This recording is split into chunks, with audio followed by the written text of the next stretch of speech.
The first fact is that productive people often structure their day around natural energy cycles. They don't aim to be at their peak performance on a fixed schedule, but instead identify and protect periods of deep concentration.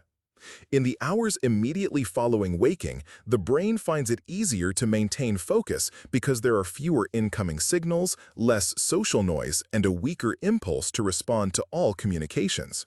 For this reason, complex tasks such as crafting detailed correspondence, designing project architecture, performing calculations for a model, or developing a narrative concept are scheduled for the morning without notifications or open unnecessary browser tabs.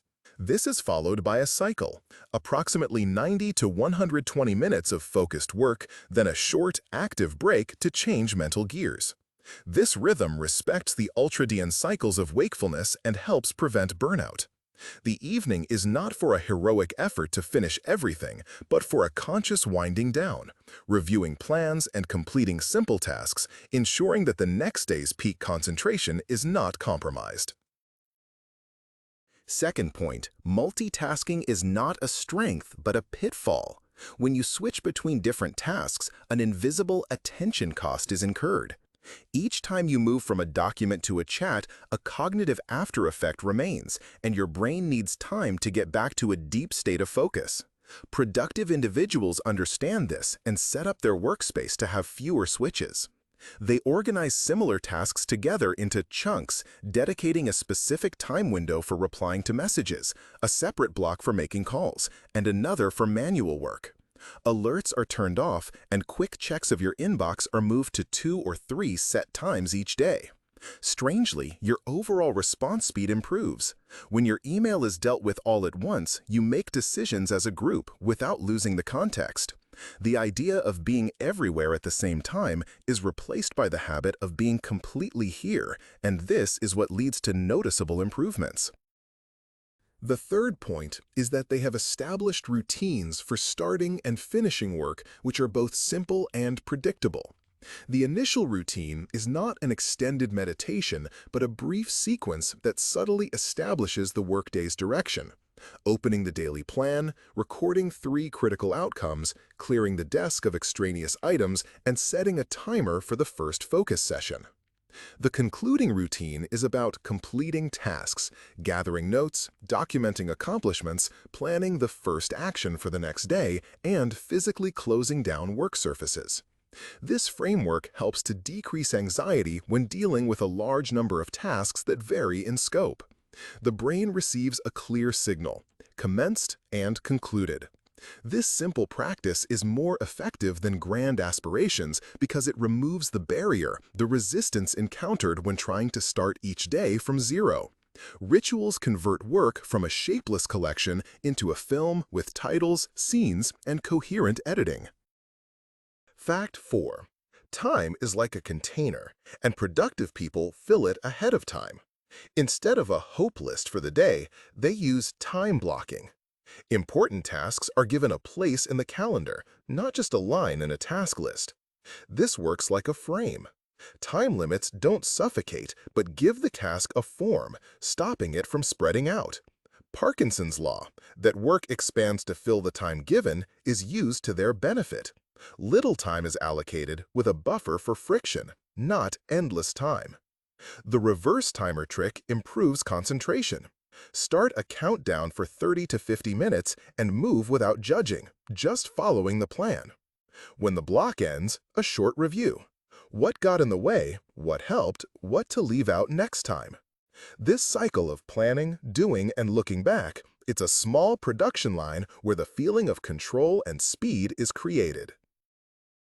Fact number 5. They treat errors as raw material, not as a brand. Productive individuals utilize brief reviews after tasks and even before they begin. Prior to commencing a difficult undertaking, they outline potential issues, identify critical points, and define 3 signals that will prompt a change in direction. Subsequently, they document the acquired knowledge, not in general terms, but in specific actions like modify the brief standard format, include a checklist for task delegation, or limit the number of attendees at meetings. This strategy shifts the locus of control internally. The thought, "it was bad luck," is replaced by, "what can I influence?" Another useful habit is rapid prototyping, creating a basic working version, showing it to the intended users, and gathering their input sooner rather than later, before substantial time is spent. This leads to shorter development loops, more composed decision-making, and visible advancement. Success in this context is not a one-time success, but a sequence of adjustments to the path. Sixth point. Sleep is considered by productive individuals not as a bonus, but as essential infrastructure for achieving success. They adhere to a fixed wake-up schedule and aim for 7 to 9 hours of sleep nightly, recognizing that coffee cannot make up for insufficient sleep. The evening is designated as a low-stimulation period, characterized by dim lighting, abstaining from screen use for 60 to 90 minutes prior to bedtime, and avoiding any communication that might elevate cortisol. Caffeine consumption is confined to the daytime, and evening exercise is conducted at a moderate pace. Mornings commence with light exposure, opening the curtains, taking a short walk, or at least stepping outside onto the balcony to regulate their circadian rhythm. Should sleep be insufficient, they do not embrace sleep deprivation as a badge of honor, but instead adjust their schedule, deferring critical decisions and including a 20-minute period of rest during the day without actually sleeping. A notebook is placed on the bedside table to capture thoughts, thereby clearing their mental workspace. Consistent habits are more effective than sporadic bursts of effort. They are what build the brain's resilience to stress and sustain sharp attention. Fact 7. Productive people have a plan that exists on two levels, strategic and tactical. A weekly brief review checks projects for their current relevance and verifies the feasibility of commitments made to oneself and others. They convert tasks from vague notions into specific actions. For instance, write a report becomes gather data from 3 sources, create a structure, and review it with an analyst. Each day, one significant task is designated as the primary focus, around which other activities are organized along with several less important ones. Simultaneously, an inbox system operates. Any incoming ideas, requests, or minor details are collected in a single place without interrupting concentration and are then processed in groups. Moreover, the discipline of no is essential. Polite refusals and negotiations regarding the scope of work become standard practice, as success is determined not only by the yeses that are accepted, but also by the nos that are protected. This structure maintains the intended course. Strategy is not overwhelmed by immediate needs, and the day does not devolve into a crisis. Fact number 8. Productive people engineer recurring actions. Anything that happens more than twice is converted into a template or a checklist. They standardize how files and versions are named, have basic structures for presentations, write emails with preformed sections, and use quick phrases in text expanders.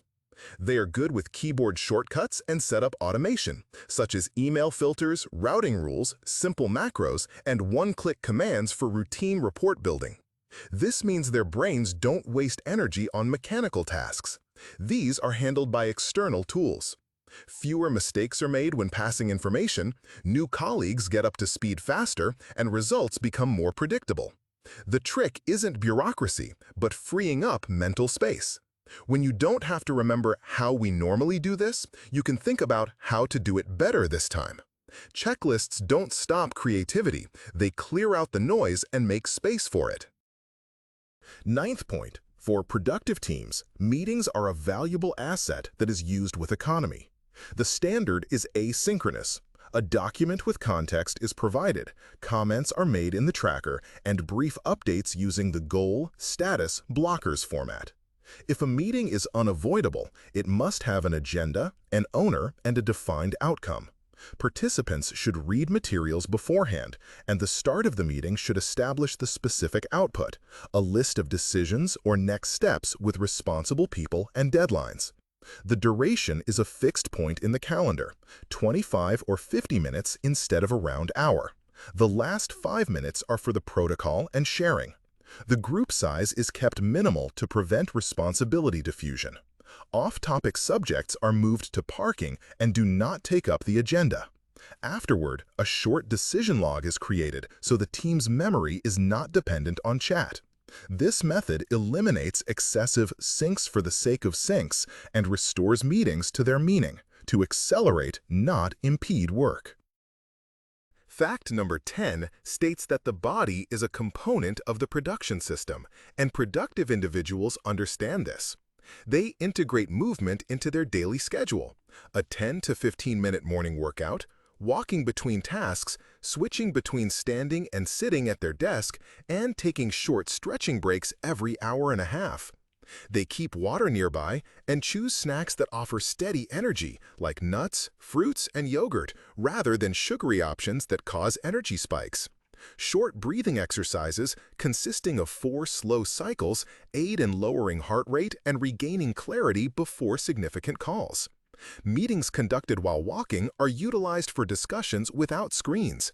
This change in setting boosts mental agility and reduces strain. A monitor positioned at eye level and a keyboard placed under the elbow are simple ergonomic adjustments that save energy by the end of the day. They view their energy as a budget, planning how to spend and replenish it rather than waiting for inspiration. This approach leads to a day without disruptions, less back pain, less mental cloudiness, and more consistent output. 11th fact. Productive individuals possess not only tasks, but also non-tasks, a stop list that shields their speed more effectively than any motivational poster. It clearly states what they systematically shun: not opening messengers before the first focus block, not accepting tasks without a defined outcome and deadline, not entering meetings without an agenda and a decision owner, and not working on new ideas after 8 p.m., only undertaking review. This kind of listing removes the need for thousands of micro-decisions.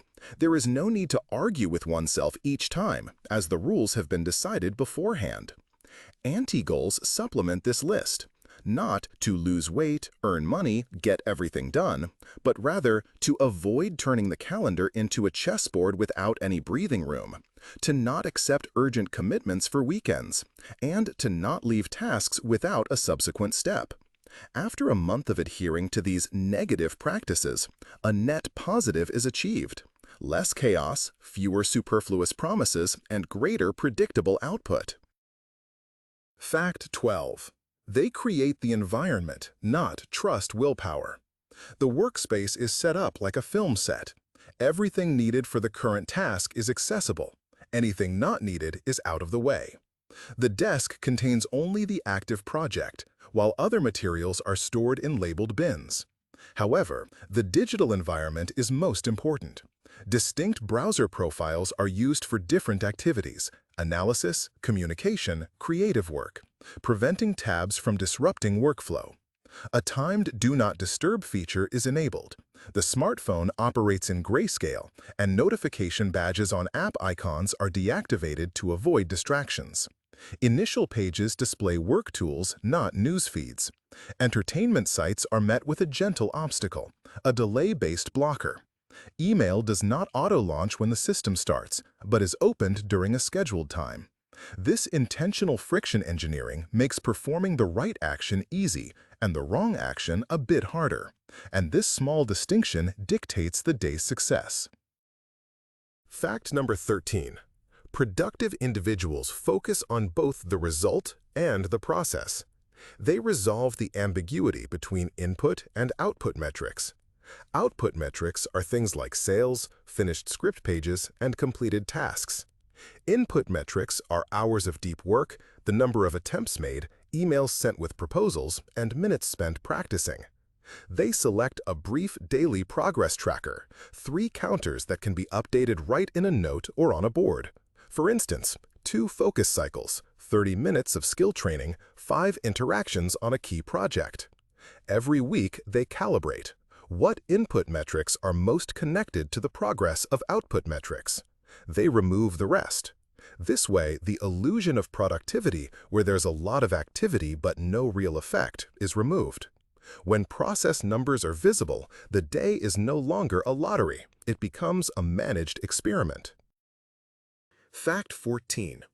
Successful individuals systematically develop their expertise. They focus on more deliberate training rather than simply working extended hours. Their routine features a dedicated time slot for tool refinement, typically 20 to 40 minutes, aimed at practicing a specific skill with measurable outcomes. This could be paragraph organization, touch typing speed, or data analysis techniques. Each brief practice period is followed by a feedback loop, comparing the work to a benchmark, noting any errors, and repeating the task with corrections.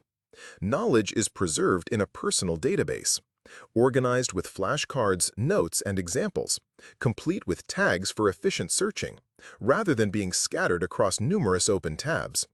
Material review is structured using spaced repetition intervals. Today, then after a few days, a week, and finally a month. In ongoing projects, a portfolio of examples is maintained, showcasing successful approaches with annotations explaining their efficacy. This process of deliberate practice gradually elevates performance limits. After a quarter, the enhanced proficiency is noticeable to everyone.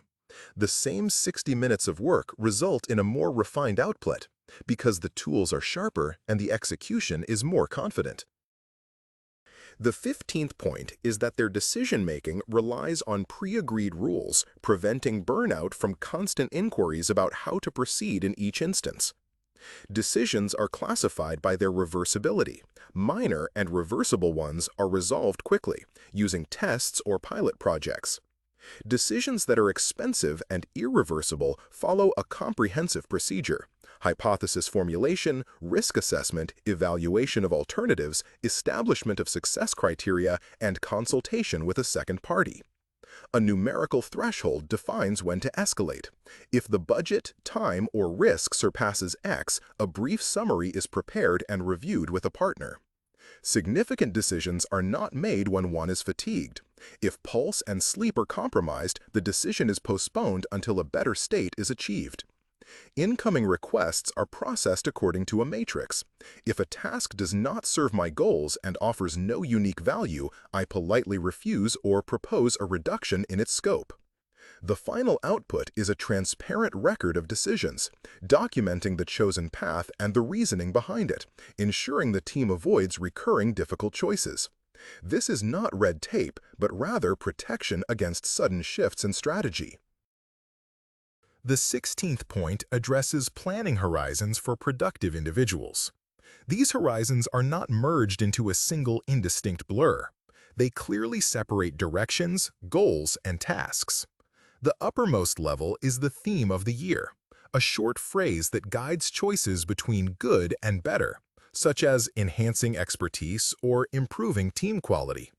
The next tier consists of quarterly results with defined, measurable criteria. Further down are monthly sprints and weekly personal commitments. A day's activities are tactical, one main focus and 2 or 3 supporting actions. This multi-layered perspective stops the calendar from dictating the significance of actions. Meetings that occur without a clear purpose fail the test. Does this contribute to the year's theme? Reviewing progress is scheduled. At the quarter's conclusion, an evaluation identifies what truly propelled the system forward and what was merely a pretense of movement. If life circumstances change, the theme is not fixed permanently. It can be adjusted, but this is done thoughtfully without rush. The outcome is that decisions are coherent. Every affirmative action at a lower level is tied to the reason why at the top. The 17th point. Social capital forms a component of their operational workflow. They intentionally construct a feedback mechanism comprising a mentor, a peer acting as a truth partner, and a few individuals from related sectors who can perceive blind spots. The meetings are brief and goal-oriented. One document containing context, the question, "What would be your course of action in my position?" and one agreed-upon follow-up, "We will review in 2 weeks." A separate accountability circle exists. On a weekly basis, all members articulate their commitments and report against concrete metrics, not mere statements. This is intended not for pressure, but for the generation of friction that aligns their path. Requests for assistance are framed for simple responses, with examples, potential solutions, and a deadline. Consequently, productive members generously disseminate their findings, ensuring the network remains dynamic. The consequence is fewer dead ends, swifter decision processes, and a greater number of high-quality second opinions when they are required. The 18th point is that they protect against speed fluctuations with buffers, recognizing that uncertainty is the norm, not the exception.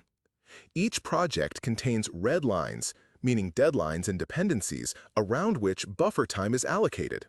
This is achieved through small gaps between tasks, preventing defects and delays from jeopardizing the entire project timeline. For essential deliveries, a Plan B is established, which could be a different contractor or a less complex version that addresses the core requirement. The schedule incorporates reserved time slots, 2 to 3 hours weekly that are unallocated, designated for handling unforeseen events. This structured approach may seem like an indulgence until the first out-of-plan situation arises. Subsequently, the buffer demonstrates its value as a tangible saving. The same logic extends to personal energy management. Difficult negotiations are not scheduled immediately following periods of intense focus, and a day free of meetings is planned before a major presentation. A buffer is not a sign of idleness, but a method of reliability engineering, making success something that can be replicated, not left to chance. Fact 19. Their communication cuts through ambiguity. Instead of imprecise phrases like "make it beautiful," they use a brief with 4 components: objective, audience, completion criteria, and restrictions.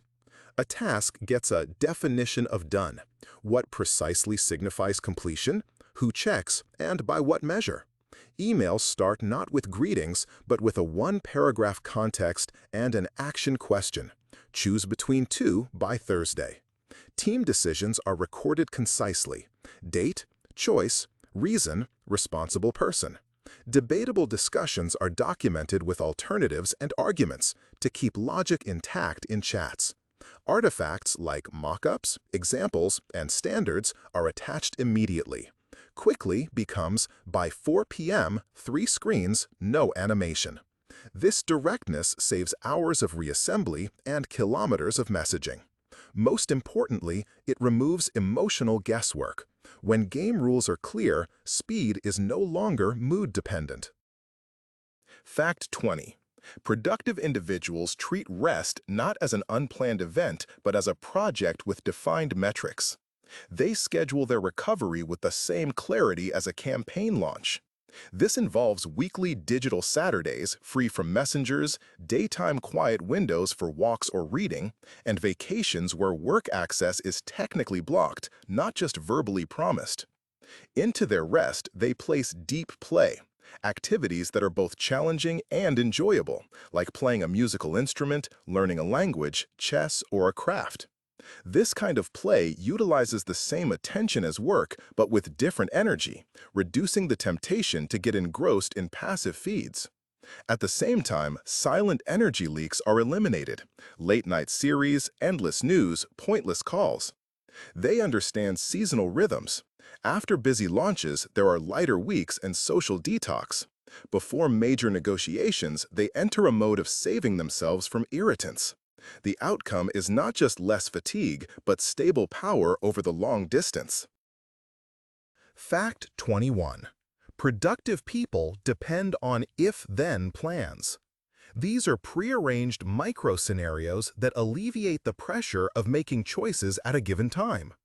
Examples are: if I have made coffee, then I will open the draft of the main task and type the first 3 sentences. If a request arrives to quickly review, then I will respond with a template offering 3 options for timing and scope. And if there are 10 minutes until the call, then I will fill out the brief detailing the goal, solution, and pending questions. These links connect a trigger to an action, turning an intention into behavior without a battle of willpower.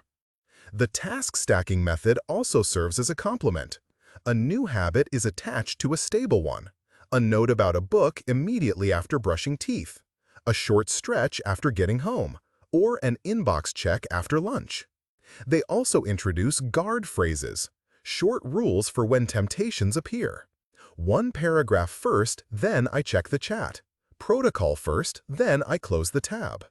Small automatic actions create tracks on which the day moves forward without deviation. Fact 22nd. Accomplished individuals plan their information consumption habits with the same discipline as their fitness regimens. They conduct an audit of their subscriptions, retaining only those channels that systematically contribute to their goals. Other content is filed into "for downtime" categories with delayed notifications. News consumption is confined to a designated period and volume, eschewing an endless reflex-driven feed. Extended articles are not left in limbo, but are moved to a backlog for later review, tagged with "What's the purpose?" and supplemented by a quick synopsis taken at the moment of reading, a few main points, and a concluding thought. Digital notes are kept in a central repository, categorized by projects and subjects, and incoming data is processed in batches to avoid cluttering short-term memory with incomplete concepts. A basic guideline is followed.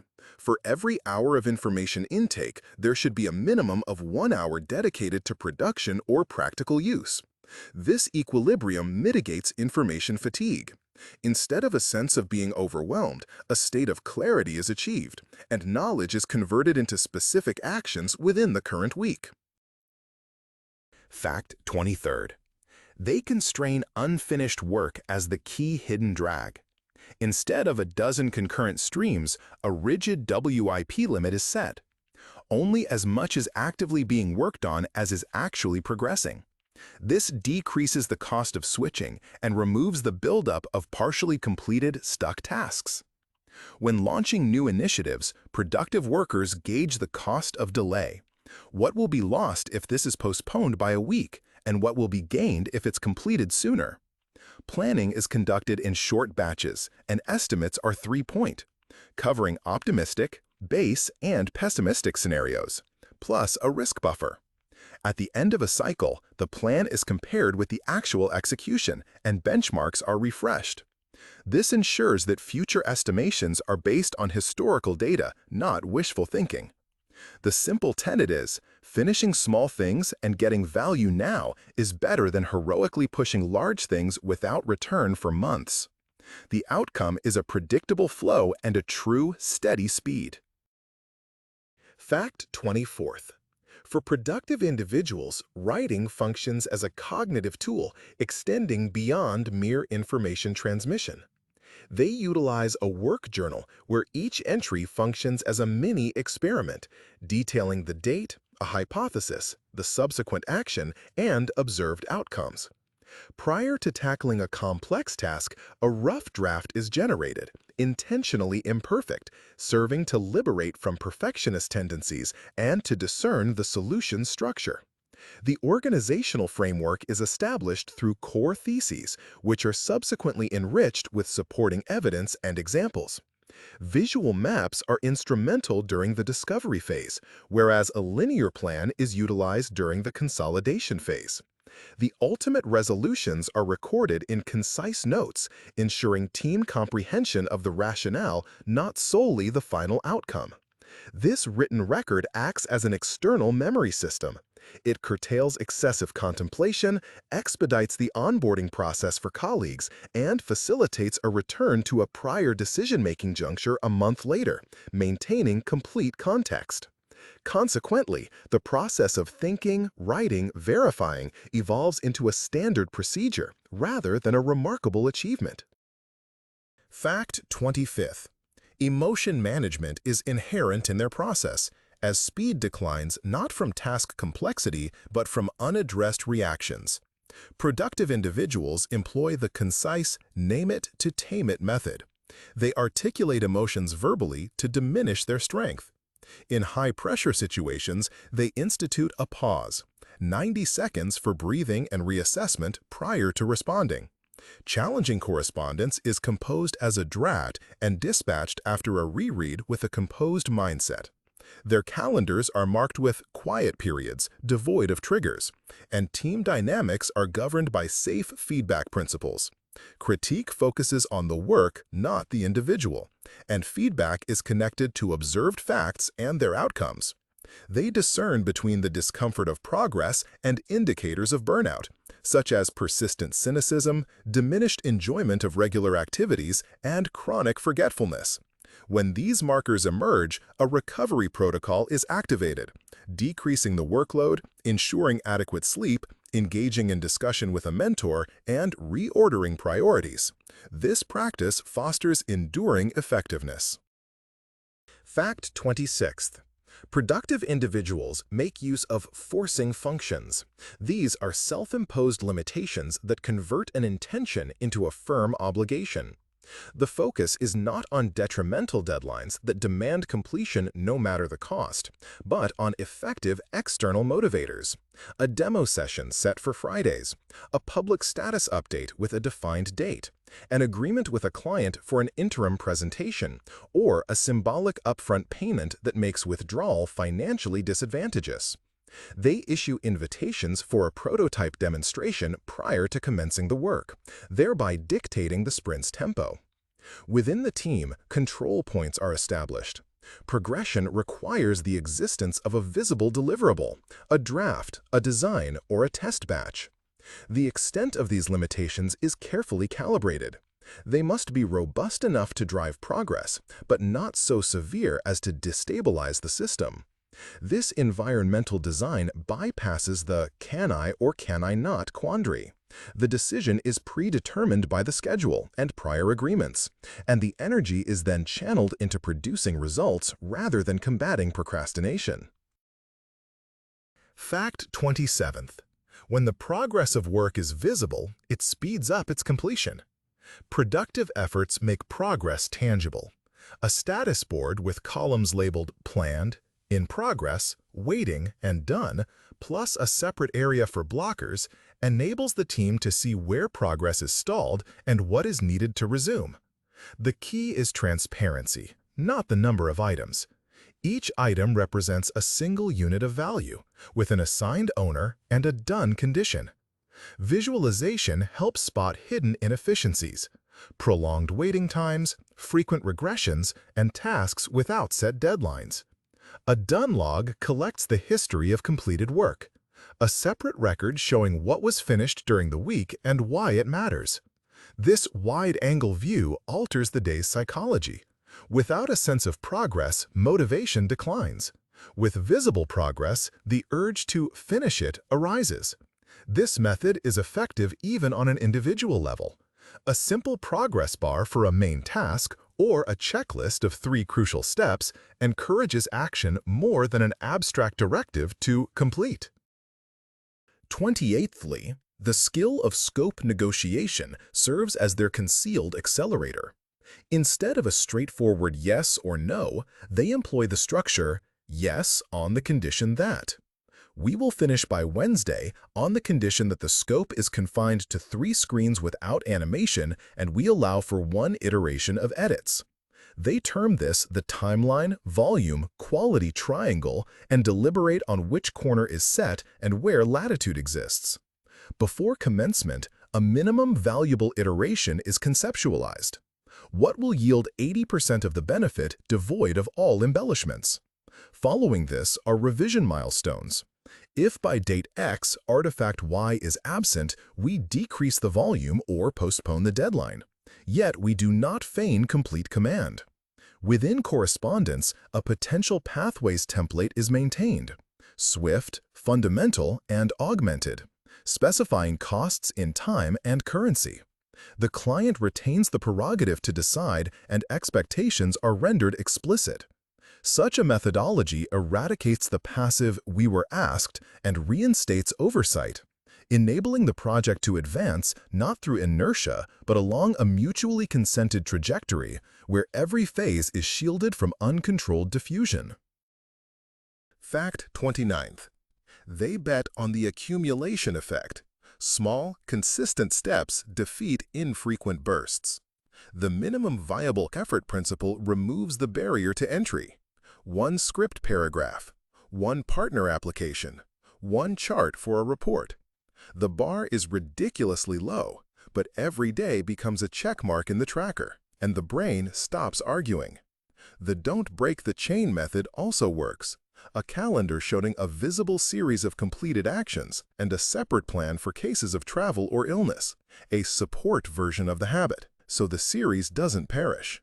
Mathematics is on their side. Improvements of a few percent per day or week by estimations result in a multiple increase by year's end, provided the course is maintained. To avoid self-deception, they choose process metrics, minutes of practice, completed attempts, and adjust their course once a month. The key is not the scale of a single day, but the inevitability of the next step. This is how a trajectory is formed that is difficult to break with a single failure. Fact 30. Digital hygiene and versioning are safeguards for efficiency. Productive individuals adhere to the 3-2-1 backup strategy. Ensure at least 3 copies of data stored on 2 distinct media, with 1 copy located away from the office or default cloud. Each quarter, they conduct recovery drills, selecting a random project and attempting a full rebuild to confirm backup integrity. Files are named systematically, incorporating the date and version, such as 2025, August 24th, report v1.2. Edit logic is documented through changelogs. For code and text, version control systems are utilized, featuring branches for new functionalities, merge requests with brief solution summaries, and release tags. At the sprint's conclusion, a freeze is implemented. The stable version branch is archived and raw materials are placed in a sandbox. This disciplined practice saves time and reduces frustration. The ambiguity of terms like final, ultimate vanishes. Equipment failure impact is lessened, and team members can more rapidly understand any document's context. Fact 31. For productive individuals, delegation means transferring responsibility with clear boundaries and metrics, not just passing off a task. They define the outcome by the result, not the specific actions. By Wednesday, a draft guide of 1,200 to 1,500 words, complete with examples and a checklist, readiness is defined by X. They explain the importance, why it matters, and set limitations, standards, who to consult, and where to find reference materials. Initially, they offer support, a joint breakdown of steps and a check at 20 to 30% progress to correct the course, avoiding micromanagement. Roles and expectations are recorded in a short document, like RACI. Who makes decisions, who helps, who approves. Afterward, a one-page post-mortem analyzes what worked, what slowed things down, and what can be automated. This builds second-tier strength. People develop, bottlenecks are revealed. The owner isn't a bottleneck, and the system maintains its speed regardless of one person. Fact 32nd. Productive individuals prioritize based on a calculated assessment of value, not on the loudest requests. They maintain a task list scored on simple metrics such as reach, impact, confidence, effort using ICE/RICE frameworks, cost of delay, and risk. The process involves 2 steps. First, generating an extensive list of all ideas, followed by setting a cutoff point based on the total scores. Large-scale initiatives undergo a swift viability test. What minimal deliverable can show a metric improvement within 1 to 2 weeks? If proof is not obtained, the idea is moved to a holding area to prevent resources from being consumed due to inertia. The task portfolio is reevaluated monthly, with new data informing a fresh sorting. Subjective factors like emotions and task prestige are replaced by objective figures, enabling a minor task to provide a quick benefit while a major project awaits the opportune moment. This strategy identifies latent priorities and adjusts the timeline to reflect actual, not hypothetical returns. Fact 33rd. Working agreements are the understated magic behind rapid team commands. Productive teams, when beginning a collaboration, do not default to assumptions, but instead commit in writing to communication methods and pace. This covers when to use asynchronous versus synchronous communication, what constitutes a normal response time, and what qualifies as an emergency. They define availability periods, specifying hours and time zones, and set standards for status reporting, such as target, progress, obstacles. Review protocols are also established, like comments by 12 p.m., changes by 6 p.m., and a policy for handling topics outside the immediate agenda. The chosen tools are also part of this agreement, identifying the definitive source for task information, the storage location for resolutions, and the place for facts. Conflicts are addressed proactively. A tiered escalation process is outlined, along with criteria for when to raise an issue or leave it in progress. This approach reduces the frequency of "I thought" scenarios and eliminates hurt feelings from unanswered messages, leading to shorter meetings because everyone understands the rules and expectations. Consequently, team speed becomes a function of the system, not individual temperaments. Fact 34th. Productive individuals' rapid decisions are founded on mental models, not on their emotional state. They employ core principles. First, they inquire, what is the typical scenario? And subsequently, what makes our situation distinct? They analyze downstream impacts. What will transpire if this proves successful or unsuccessful? And they compute the costs associated with switching. They reverse the problem. How can we ensure a complete failure? And then they remove the identified obstacles. For approximate evaluations, they use Fermi estimation. They break down the unknown into a few rough factors to ascertain the order of magnitude, thereby avoiding lengthy disputes. The fast OODA loop, observe, orient, decide, act, establishes the tempo. Minimal input, a resolution, a minor progression, a new observation. This doesn't render them infallible, but it reduces expensive missteps and hastens the feedback. When reasoning is clearly laid out, it is more amenable to improvement than when it is confined to subjective feelings. 35th fact. Productive individuals operate with a good enough on time philosophy rather than perfect someday. They set a budget for refinement, accounting for time and iterations, and establish up front what will be deemed acceptable quality for the initial release. The 70 to 90% rule is implemented. Reach a secure state, release, gather feedback, and then make focused improvements instead of aiming for subjective perfection. Perfectionism is reframed as a risk checklist. What are the specific anxieties? Defects, reputation, or returns? Each anxiety is met with a countermeasure, a testing plan, a second opinion, a strategy for prompt fixes. The sprint concludes with a shipping ritual. The artifact is published, the date is fixed, along with the criteria and the individuals tasked with observing metrics. This is followed by a debt log, noting what was consciously postponed and the planned return date.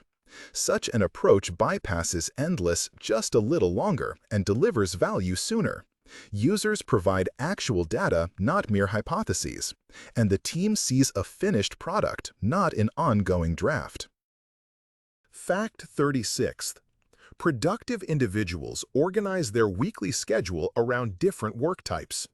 They establish distinct periods for creator mode and manager mode to maintain focus and prevent divided attention. Mornings are reserved for deep concentration tasks such as writing scripts, coding, or conducting analysis, which require extended periods free from distractions. Midday hours are then designated for meetings and swift coordination, capitalizing on a mentally alert yet not fatigued state. Each day of the week is assigned a specific theme. Monday is for planning and initiating tasks. Tuesday for execution and production. Wednesday for client engagement and feedback sessions. Thursday for data analysis and improvements, and Friday for showcasing progress and post-project reviews. This structured approach mitigates the disruption caused by unscheduled demands. If a task doesn't align with the day's theme, it is either postponed or streamlined. Daily work is divided into 50 to 90-minute blocks, separated by flexible buffer times for short breaks, physical activity, or note-taking. Repetitive or less demanding tasks are scheduled during natural dips in energy levels, such as the post-lunch period or late evening. Consequently, the calendar evolves from a mere representation of activity to a strategic tool for managing workload, where each component operates with its own distinct pace and operational guidelines. Fact 37. They gauge time through data, not internal sensations.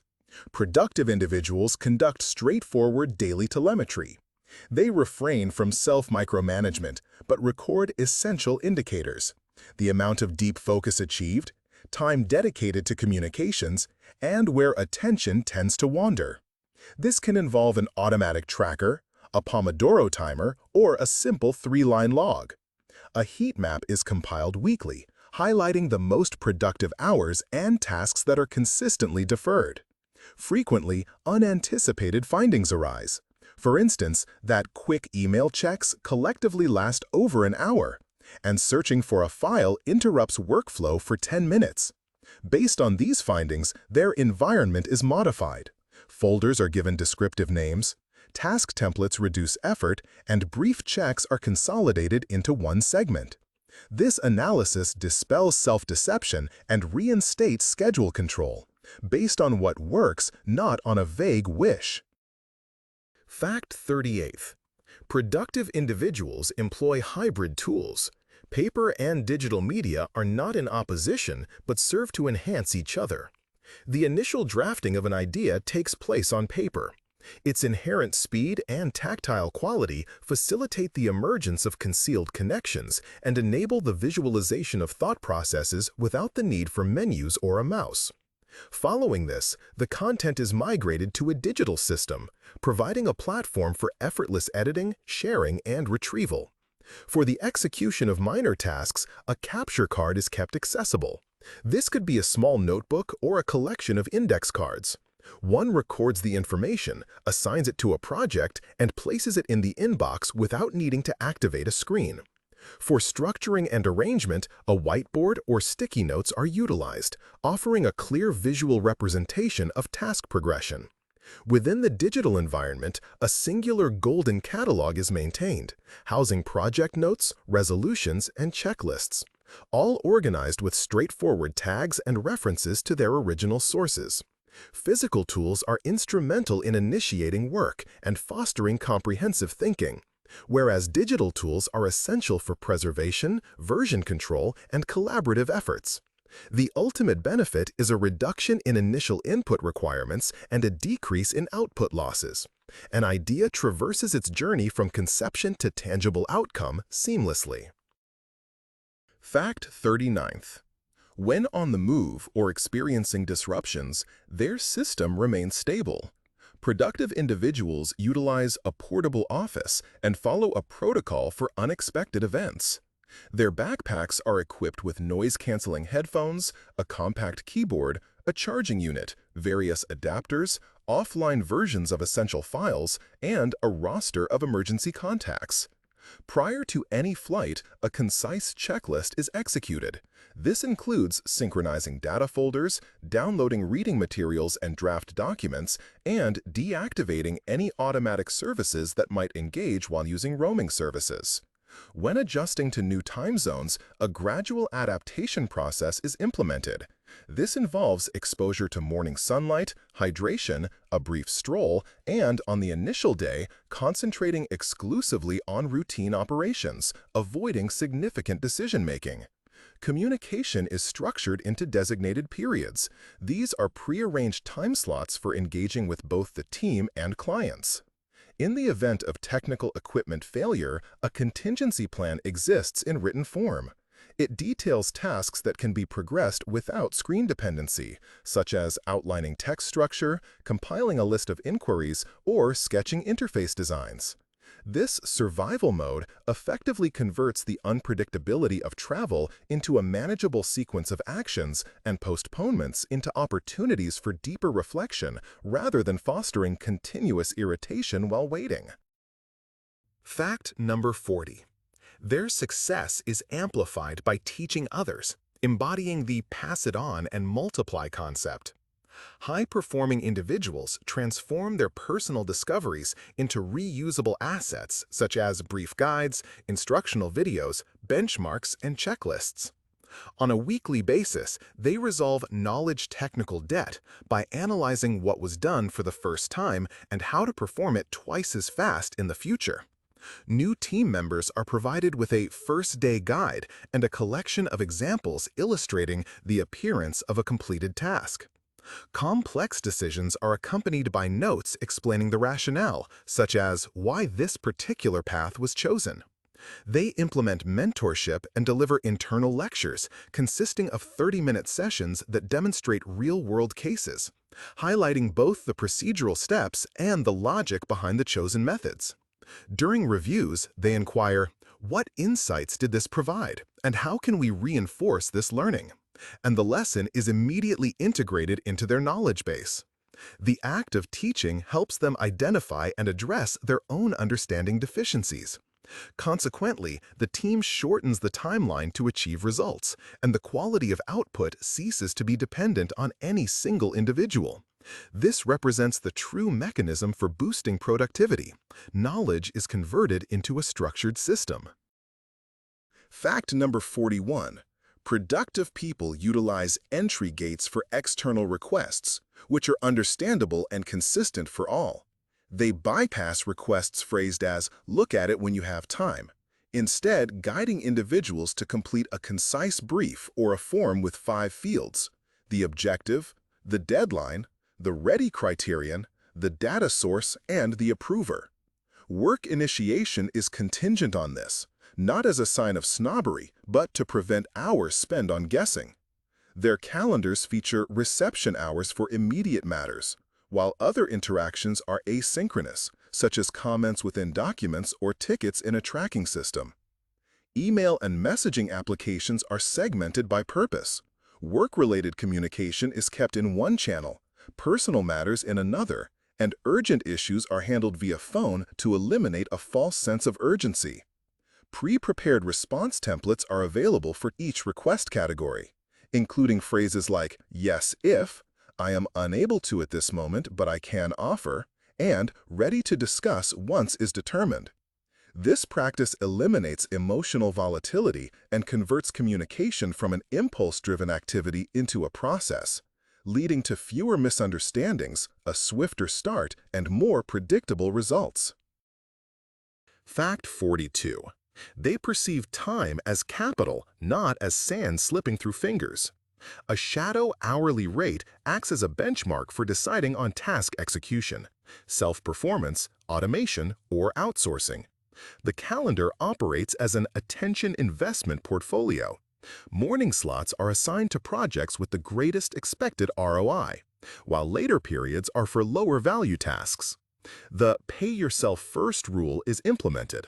The first 60 to 90 minutes of the day are devoted to the core asset that builds value over a month, not instantly. A yield audit is performed weekly to distinguish actions with measurable results from those creating mere busyness. Unnecessary activities are ruthlessly removed. They factor in the cost of delay. If putting off a task forfeits an opportunity, its priority increases. In a manner akin to financial management, they diversify. A portion of time goes to experimental endeavors, another to steady processes, and a segment to system maintenance, sleep, learning, relationships, without which their capital diminishes. Fact 43. Surprisingly, highly productive individuals intentionally foster periods of boredom. Short intervals without any incoming information, providing the brain with the opportunity to make connections. Activities like walking without headphones, showering without podcasts, or spending 10 minutes on the balcony in the morning with a vacant gaze at the sky are not acts of laziness. Rather, they are deliberately created moments of quiet for the brain's default mode network, the very place where insights are generated. Before undertaking creative work, they initiate an input blocking mode, an hour dedicated exclusively to their own draft and a blank page, avoiding exposure to others' thoughts. The phone is moved to another room, the laptop is put into offline mode, and watches are set to not display notifications. A way to jot down thoughts is kept close at hand. Ideas are captured and then returned to the task at hand, preventing diversions into unrelated topics. This practice of a silence incubator reduces the effects of information overload and allows for deeper insights to emerge. It is often in these quiet spaces that an idea, which had been dormant for weeks and unable to surface due to the surrounding noise, is found. A well-formed thesis, an unexpected association, or a resolution to conflicting requirements. Fact 44th. They build resilience through consistent, small-scale exposure to managed risks. The strategy is not about grand gestures, but a daily practice of courage, sending an unsolicited email to a potential collaborator, releasing an unfinished prototype to a limited audience, or seeking critique from a discerning reviewer.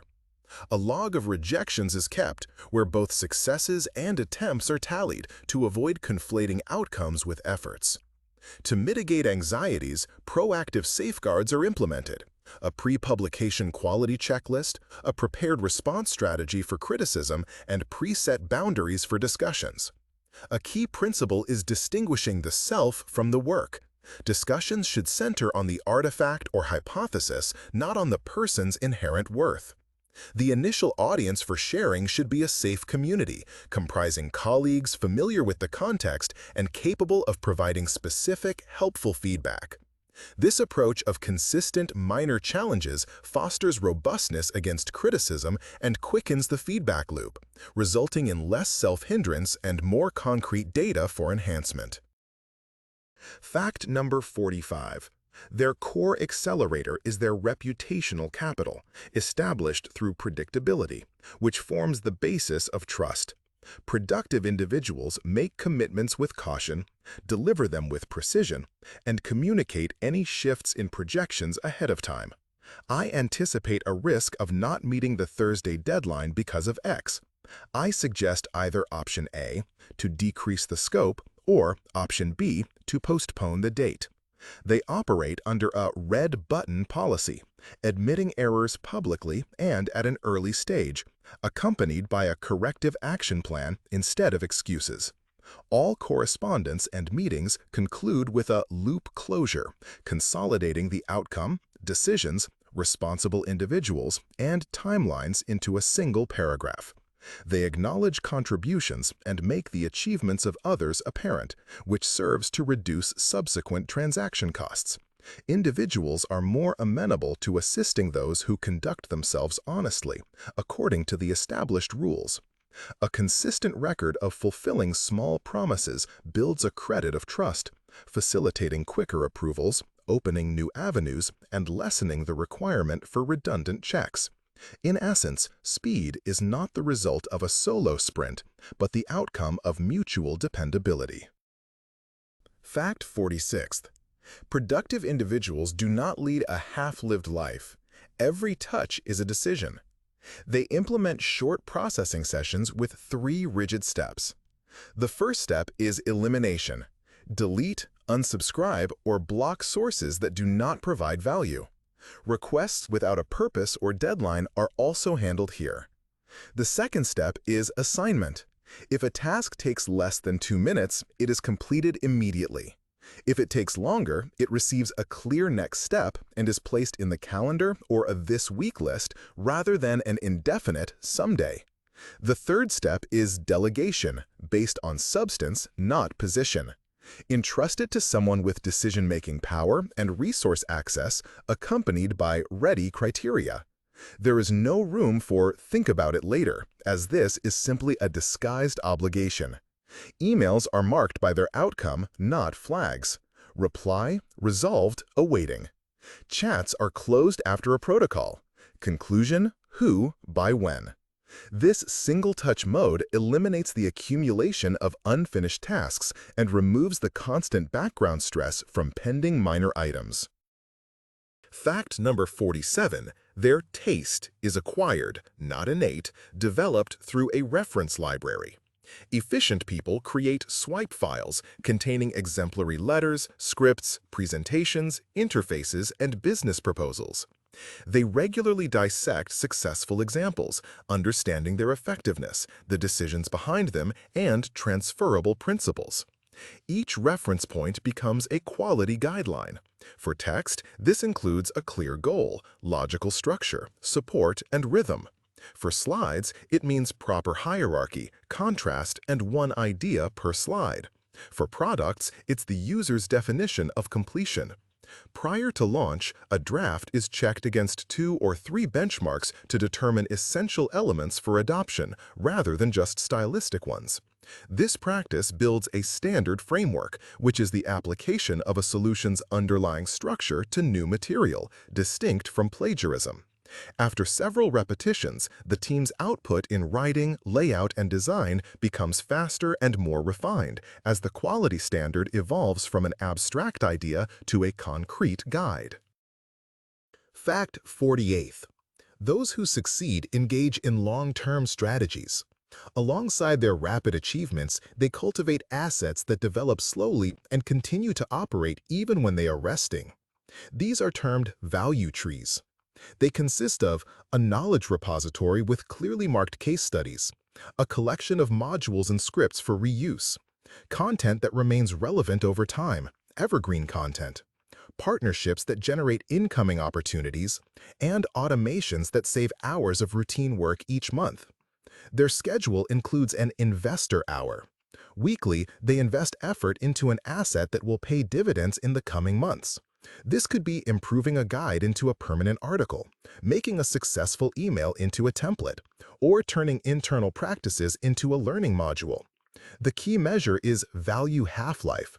If a result quickly becomes outdated, its value is reduced. If it stays useful for a long time, it receives more attention. This approach to asset management reduces future demands. There is less urgency, a more predictable flow of results, and success is no longer solely dependent on one's current state. Fact 49th.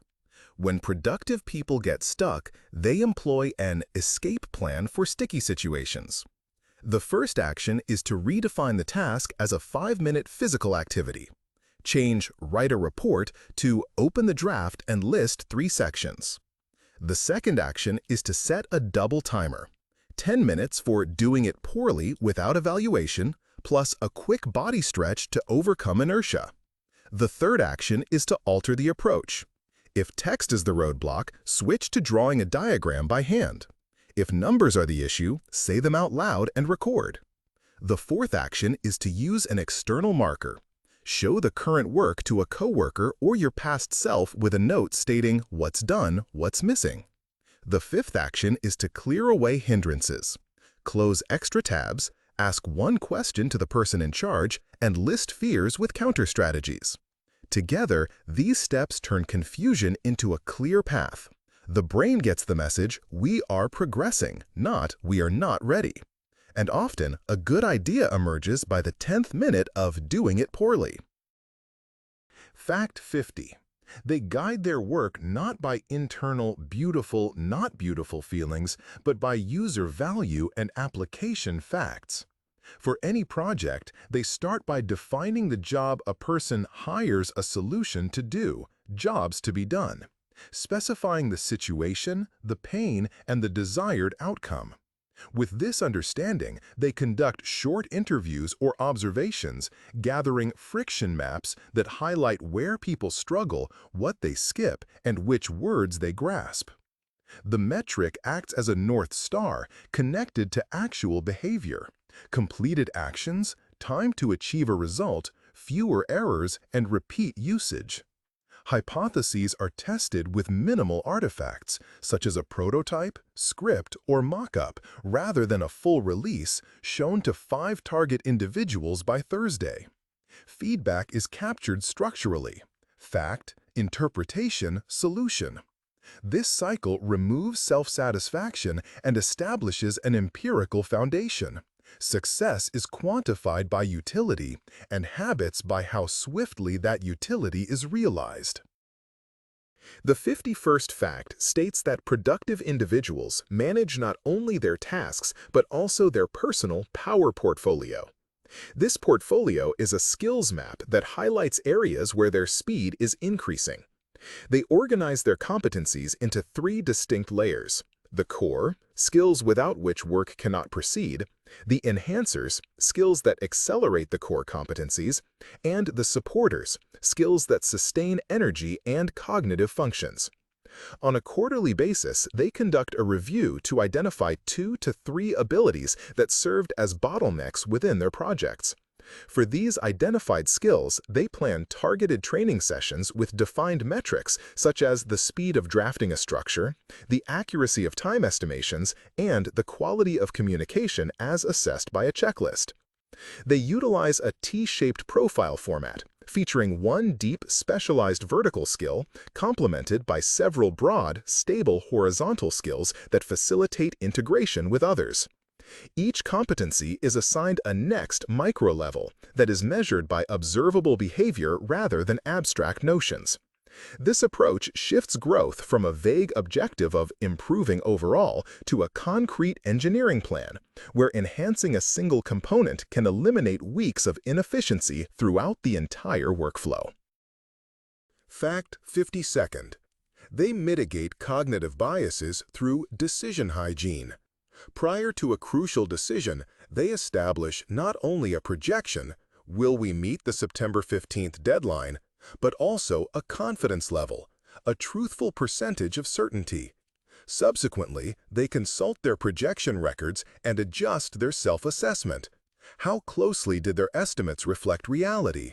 Whether they are prone to overstating confidence on known tasks and understating it on new ones. They make a point of noting down rejected options and the reasons for their rejection to prevent the after-the-fact effect. The sunk cost fallacy is tackled by the directive: new facts lead to new choices. Past efforts do not constitute a valid reason.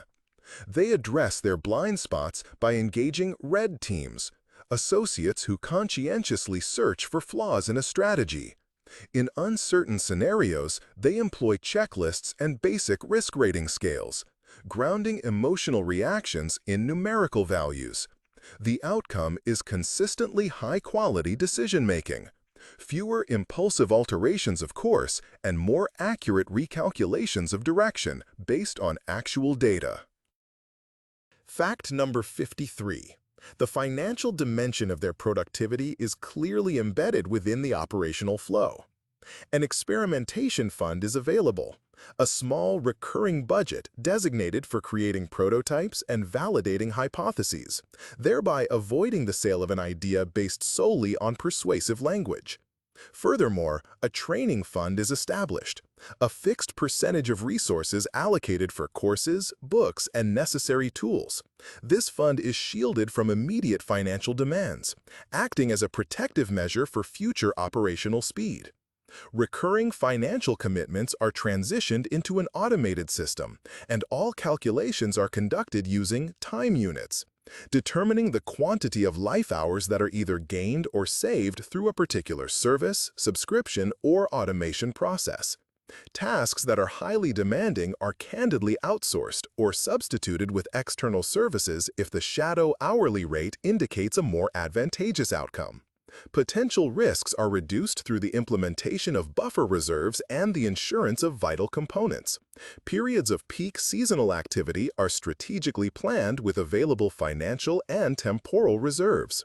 This strategy is not about miserliness, but about the economics of attention. Every unit of currency and every hour are directed towards the overarching strategy, rather than being dissipated by unforeseen urgent needs. The 54th fact. Their suite of tools is minimalist and compatible, much like a thoughtfully designed workshop. A singular task management system functions as the definitive source of truth.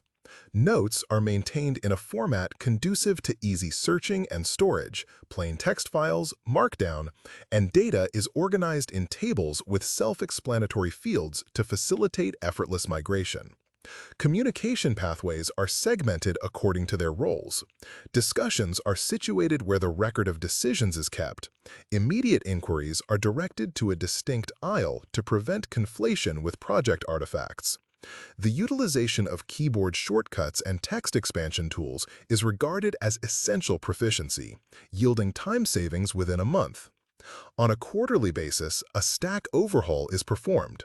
Extraneous applications are purged, redundant functionalities are consolidated, data backups are confirmed, and the restoration procedure is validated. Interconnections are established through uncomplicated conduits, shared directories, established formats, and predefined templates.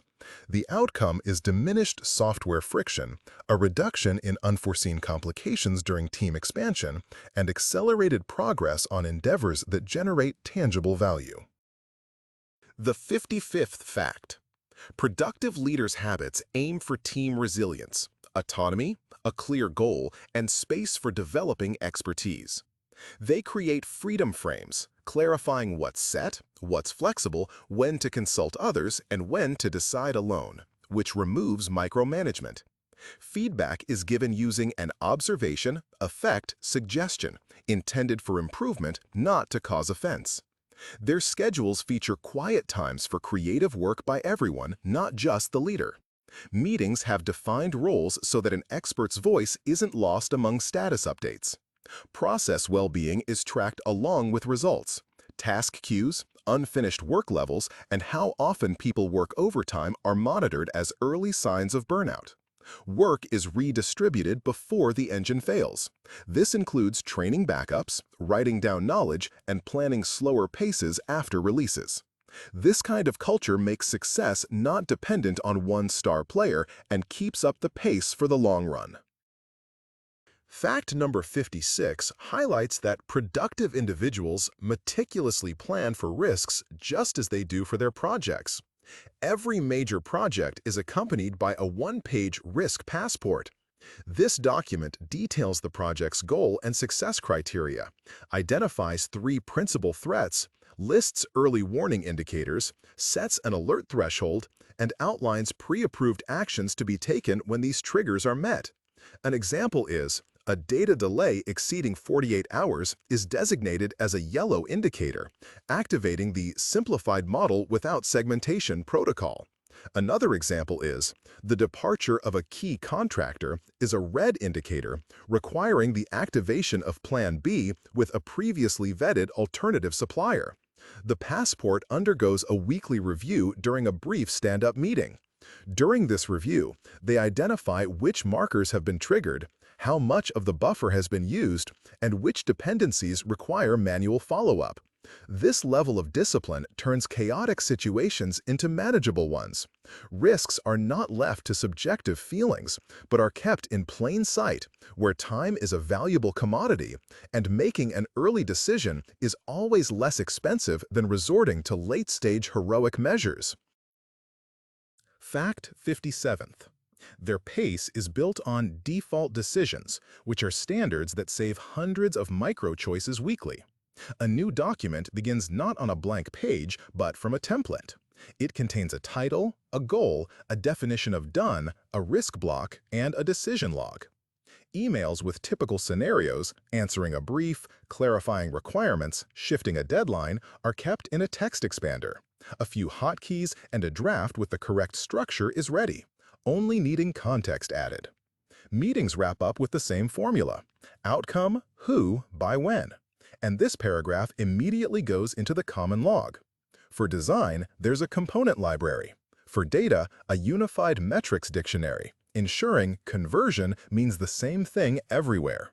Standards are not stored in a folder somewhere, but are part of the work itself, embedded in templates and checklists. The outcome is less friction at the start, cleaner handoffs between people, and fewer errors from different interpretations of words. The 58th fact: Demonstrations are the pace's driving force. Instead of saying, "we'll show when it's perfect," productive teams adhere to a ritual, a short demo every Friday, structured as what was, what is now, what's hindering. 3 slides or 1 screen are not for display, but for verifying value. What is functioning, why it matters to the user, and where the problems lie. The demo is not for everyone, but for those who can decide or remove obstacles.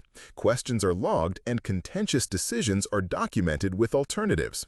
This process removes the "we're almost ready" self-deception and turns weeks into measurable advancements.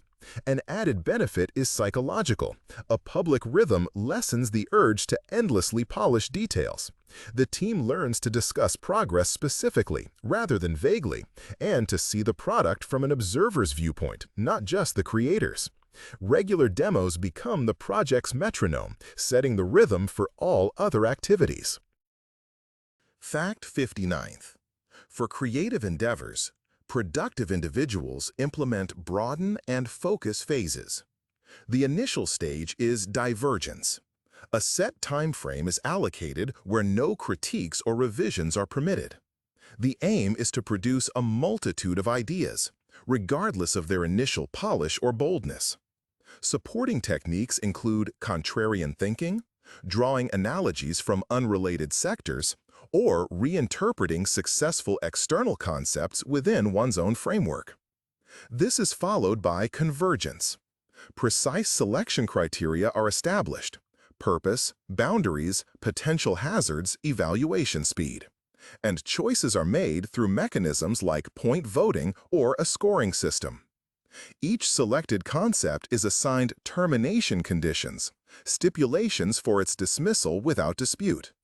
A preliminary output is essential.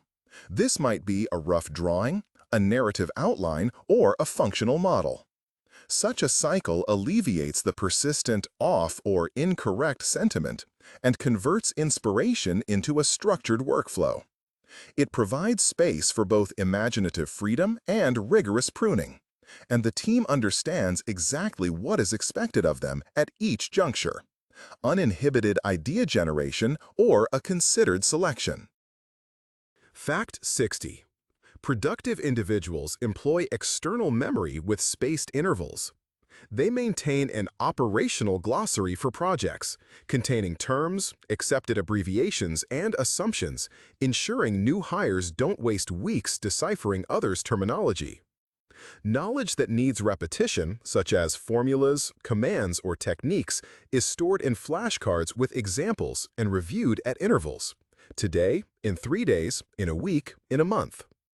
Each flashcard is action-focused: how to build table X, what fields are needed for report Y, template for response to request Z. Notes include cross-references. A solution points to data, data to its source, and the source to the context. A weekly mini-review identifies 2 flashcards that yielded actual time savings and those requiring updates due to obsolescence.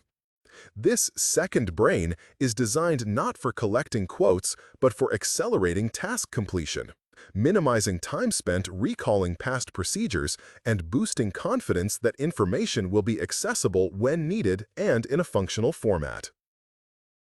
The 61st fact highlights how productive individuals lower the choice tax by implementing standardized living habits. This includes maintaining a capsule wardrobe, adhering to meal rotations, and preparing food kits for recurring days. The goal is not to create a monotonous existence, but to ensure morning predictability. When a shirt, shoes, a bag, and chargers are consistently placed in their designated spots and follow a set formula, the brain is spared the energy expenditure on trivial decision-making. Meal plans are also structured by patterns. 5 fundamental lunch options are rotated weekly, and Sundays are allocated for grocery shopping and food preparation, with meals portioned into containers and marked with their respective dates. The morning autopilot is straightforward: consume water, ensure sufficient light, dress, eat a consistent breakfast, and take a short walk, all without internal negotiation. For meetings, ready-made kits are prepared. A laptop with its charger, adapters, headphones, a notebook, and a pen are kept together in one case. The less micro-friction encountered at the beginning of the day, the easier it is to enter a focused rhythm.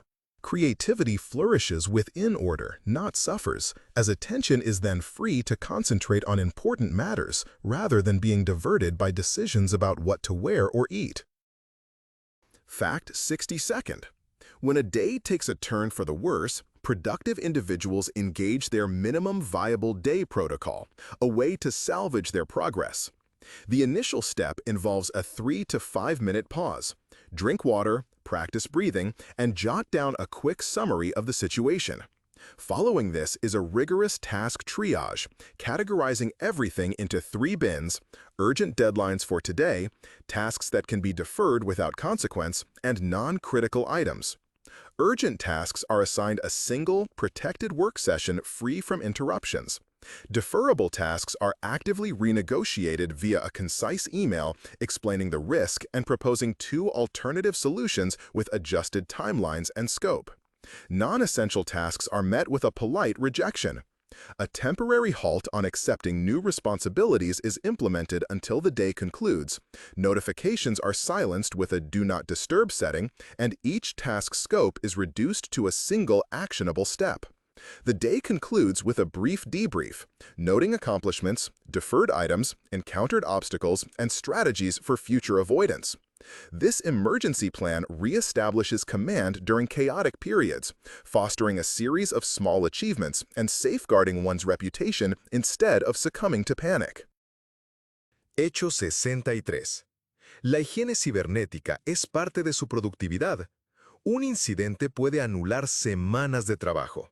Por ello, utilizan un gestor de contraseñas, frases únicas y largas para cada servicio y autenticación multifactor para el correo electrónico, las nubes de documentos y las finanzas, preferiblemente con llaves de hardware. El Wi-Fi público se usa solo a través de VPN. Los accesos de administrador se otorgan según el principio de mínima suficiencia, y los inicios de sesión temporales para contratistas se cierran al final del sprint. El phishing se previene con reglas: no hacer clic en enlaces de correos inesperados, verificar dominios y archivos adjuntos, y usar el gestor de contraseñas para el autocompletado, no para escribir manualmente. Cada trimestre se realiza una hora de seguridad para revisar dispositivos, actualizaciones, derechos de acceso y guardar códigos de respaldo 2F en almacenamiento fuera de línea. En caso de pérdida de un dispositivo, se activa el escenario Quemar el puente, borrado remoto, cambio de contraseñas clave y notificación al equipo. Esto no es paranoia. Es un seguro para el tiempo y los datos que se amortiza en el primer casi incidente. Fact 64th. Faster progress is made by those who don't work in isolation. Productive people implement paired work and review rituals. For challenging tasks, a 45-90-minute driver/navigator session is effective. One person types, the other maintains the context and asks questions, with roles switching via a timer. For textual content, a table read is utilized, reading aloud by paragraph, identifying points where the flow is interrupted, as these will also likely hinder the reader. Criticism is structured by the rule: observation, effect, proposal, avoiding subjective judgments. Disputed decisions are documented with alternative options. Before a review, a rubber duck session is beneficial. Spend 5 minutes explaining the task to yourself and record what you understand. Silent sprints are also an option. A shared timer, a common objective, cameras on, each person in their own space but feeling a sense of shared effort. At the end, 3 minutes are allocated for demonstrating the output. This social mechanism helps bypass roadblocks, surfaces errors earlier, and provides the brain with an external rhythm that is resistant to procrastination. Fact 65th. Public speaking and project defenses are not handled casually, but are managed using a rehearsal checklist. The process begins with a camera run-through, focused on checking the logic, pace, and pause length, not on visual polish. This recording is then re-watched with notes made on what to simplify, shorten, or where to add examples. Next is a peer review with a colleague, where each slide is reduced to one main point and one number, removing any excess. Audio and video assets are duplicated. The presentation is provided in editable, PDF, and video formats with a copy kept on a USB drive and in cloud storage, including embedded fonts and offline demo capabilities. The presenter's bag is equipped with a presenter's kit containing adapters, an extension cord, spare batteries, a clicker, a marker, and cable ties. The venue is checked a day in advance. The screen and sound are tested, earplugs are available for pre-presentation focus, and a no-slides backup plan is prepared, consisting of 3 stories and a table of key figures. The outcome is reduced randomness and jitters and increased command over critical aspects: the content, audience attention, and time management. Fact 66th. Productive individuals engage in calendar archaeology, which involves a clear-eyed review of the past 30 days, relying on factual data rather than memory. They list out their activities and categorize each segment with one of 3 simple markers: value acquired, direct progress toward a goal; system support, maintaining ongoing processes; or noise, producing no outcome. Following this, they determine the proportions and create a heat map showing where time was focused and what truly contributed to advancement. Meetings that are repeatedly labeled as noise and fail to produce decisions are either removed or transitioned to an asynchronous mode. Time slots that generate high returns are fixed as non-negotiable. Maintenance activities are made more efficient through templates. At the same time, recurring tasks are re-evaluated. Every time commitment must be reauthorized, otherwise it transforms into an unwanted obligation. The conclusion is the implementation of specific changes for the next cycle: cutting 2 pointless meetings, increasing the duration of morning blocks for the key project, and re-establishing 1 open buffer period on Wednesday to guard against being swamped by urgent demands. Fact 67th.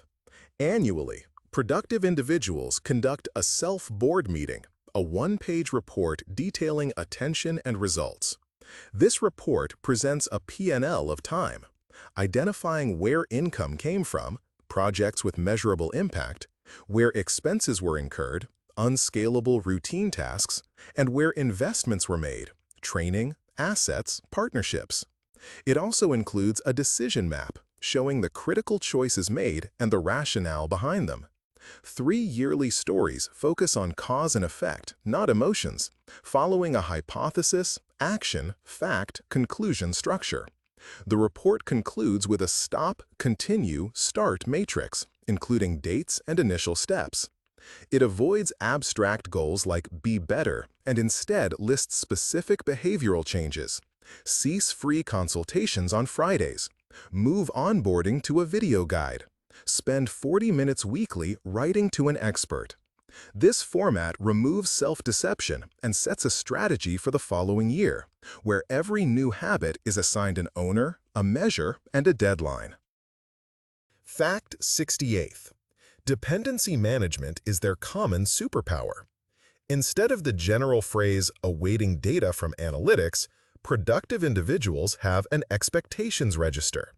This register outlines who is accountable for what, the required format, the due date, and the service level agreement (SLA). Each dependency is provided with a ping packet, a brief, templated message containing the context, a specific request, an example of the expected deliverable, and a suggested alternative. If the complete set is not available, please send minimum X and we will compile a simplified version. Escalation is structured and agreed upon in advance. 24 hours later, a reminder is sent. 48 hours later, a parallel plan B is initiated. 72 hours later, a decision is made regarding scope reduction or deadline extension with a protocol shared among all stakeholders. On the task board, a dependency is indicated by a separate, waiting status with visible tracking metrics. This sensible approach removes the passive "it might arrive" from the workflow.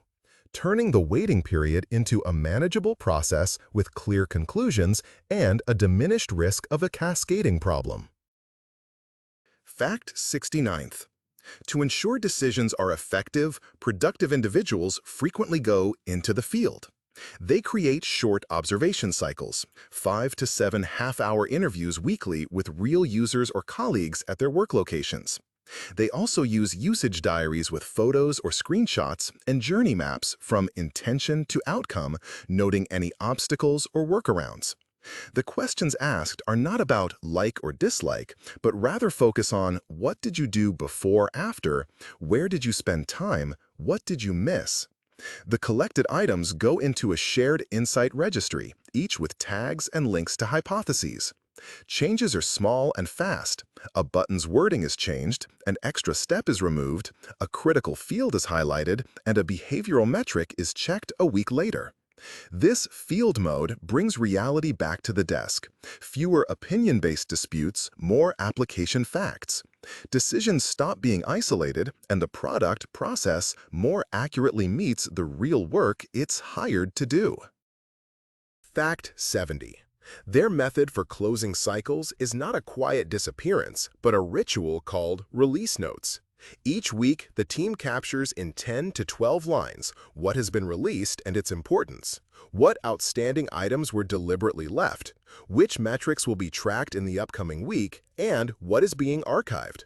A single artifact is appended to the release notes, a screenshot, a link to a document, or a table snapshot to make the completion visible, not just verbally communicated. Additionally, specific acknowledgments are made for those who removed a blocker, found a defect, or simplified a process.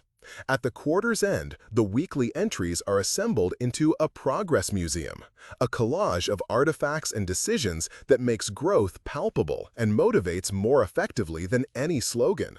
Simultaneously, pending items are addressed, branches are archived, duplicates are cleaned up, access is restricted, and checklists are updated. This transparent conclusion reduces cognitive load, expedites the onboarding of new personnel, and solidifies the team's feeling of accomplishment, essential momentum for tackling the next phase more easily. Fact 71. Productive people convert tasks into scenes, a cinematic maneuver that dispels vagueness.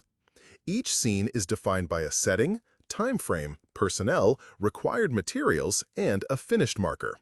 Rather than write the report, it's scene, conference room A, 10 a.m. to 11:30 a.m., personnel, myself and the analyst, materials, XYZ spreadsheet, reference, 2025 Q1 report sample, scene end, 3 numerical sections and a single-page conclusion.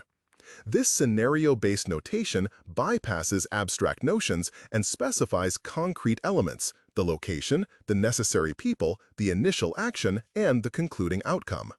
Blockers and pacing cues are linked to the scene. If structure isn't established within 20 minutes, transition to a bullet point map. These scenes are then compiled into an act, which constitutes a daily sprint, are given time designations. The technique is simple yet curbs procrastination. The mind registers a short segment with clear parameters and a final frame, rather than amorphous, important work.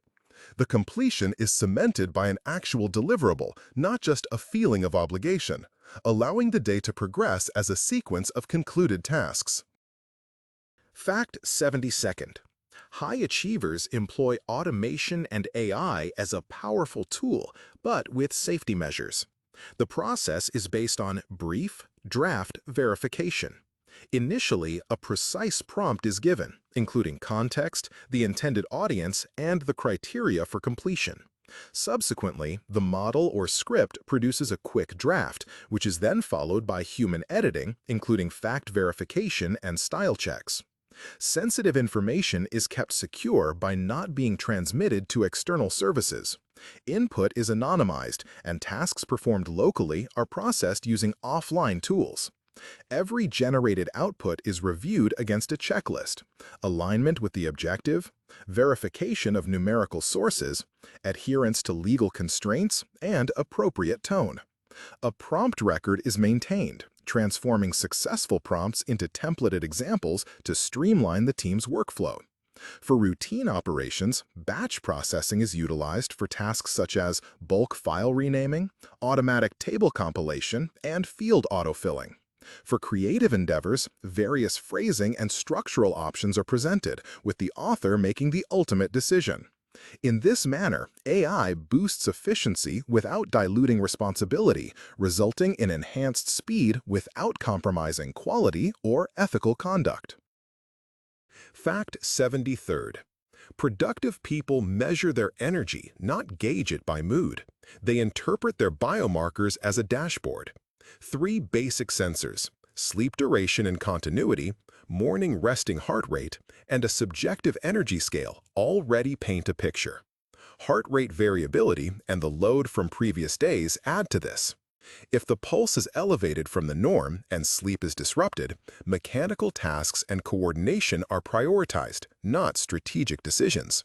Caffeine and strenuous workouts are scheduled for the morning. Evenings are for restoration. There are red days with a set protocol, calendar protection, one primary work block, and no new commitments. In contrast, green windows, when metrics are strong, are devoted to deep creative efforts, presentations, and difficult negotiations. This strategy avoids turning life into a sports tracker, but removes the can-do gamble. Decisions are adjusted to physiology, resulting in more resilient success. Fact 74th. Contracts and frameworks serve as an underlying mechanism that boosts productivity, particularly for individuals working independently and for teams that bridge different functional domains. Effective collaborations involve the formalization of expectations, typically through a statement of work that clearly defines the project's scope, specifies deliverables at key stages, establishes completion benchmarks, and outlines service-level agreements, SLAs, for feedback and the number of allowed revisions. The contract also incorporates a procedure for modifying the scope of work, known as a change request, which includes an evaluation of its impact on timelines and budget, thereby preventing minor additions from jeopardizing the schedule. Payment milestones are directly linked to project outcomes. An initial payment initiates the work. The delivery of an intermediate artifact triggers a subsequent payment, and the final acceptance of the work completes the payment cycle. Communication guidelines are integrated into the agreement. They clarify the authoritative source for task-related information, designate channels for urgent communications, and define how silence should be interpreted, either as consent or otherwise. Ownership of intellectual property and licensing terms are addressed up front. This includes identifying the owner of the original files and specifying the formats for data transfer. This layer of legal formality, while seemingly dry, paradoxically enhances the creative process by minimizing conflicts, reducing assumptions, and fostering greater clarity and speed in focusing on the essential aspects of the work. Fact number 75. Their operations are seasonal, reflecting an understanding that a year is not a continuous straight line. They have designated power-up seasons for training, asset accumulation, and prototype development, alongside harvest seasons for product releases, sales activities, and public interactions. In between these phases, there is an off-season for system upkeep. Each quarter commences with the selection of a seasonal theme that shapes the week's direction, such as publications, data infrastructure, or partnerships. The calendar is adapted to the season. Power-up periods are characterized by more open time and buffer capacity, with fewer external commitments. Harvest seasons involve more packed demos, strict feedback deadlines, and heightened support. Their performance metrics are also seasonal.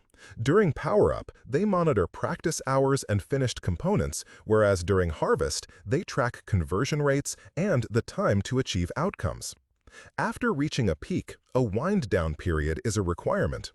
This involves a week of less demanding tasks, settling debts, and taking a break to prevent burnout. This agricultural-style outlook removes the feeling of an unending marathon, making success cyclical, foreseeable, and more human-centered. Fact 76. Their roadmaps are structured as a strict now, next, later matrix, not a wish list, with WIP limitations for each horizon. The now category is exclusively for tasks that are resourced and have defined kill criteria, which are conditions for closing a task without argument. The next category is for hypotheses that have prepared briefs and a demo date. These cannot be postponed endlessly. A monthly idea judgment session decides whether an idea moves to work, is archived, or needs rework. Later serves as a refrigerator for ideas, accessed seasonally, not on impulse. The quarter is divided into 2 to 3 bets featuring measurable metrics and clear artifacts at milestones. Each bet has an owner, a buffer, and a list of dependencies with response SLAs. A spotlight review on Fridays assesses metric shifts, buffer usage, and any identified risks. This method prevents uncertainty from spreading across the calendar, confining it to cells with transparent entry and exit rules. Fact number 77. Debts are handled like a financier would. A debt book is kept with 3 columns. The first is technical, covering tools and infrastructure. The second is process-related, addressing flaws in rituals and standards. The third is knowledge-based, encompassing unformalized decisions and expertise held by individuals. Each debt is assigned a percentage, which is an estimate of its weekly time cost, such as extra clicks, repeated mistakes, or lengthy approval processes. Every 2 weeks, a debt repayment is planned, which can be either one significant task or several smaller ones. This is done to prevent accumulated percentages from negatively impacting future work. Decisions regarding debt are treated like investment decisions. If eliminating a debt saves N hours monthly, it then competes for resources alongside new features. Debt is not something to be ashamed of or hidden. Instead, it is made visible. This is achieved through a board displaying labels like risk/cost/benefit. A rule is in place stating that a project cannot be closed if it has critical debt.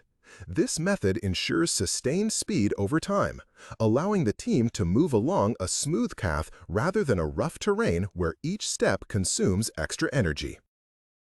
Fact 78. Leading up to crucial races, high-performing individuals rehearse not just their material but also potential obstacles, employing the method of mental contrasting. Initially, a clear picture of the desired outcome is formed, accompanied by a quantifiable target. By Friday, a demo showing a user completing a scenario in 60 seconds. This is then followed by a straightforward list of impediments: unstable data access, a habit of over-polishing text, and the potential to become overwhelmed by chat messages.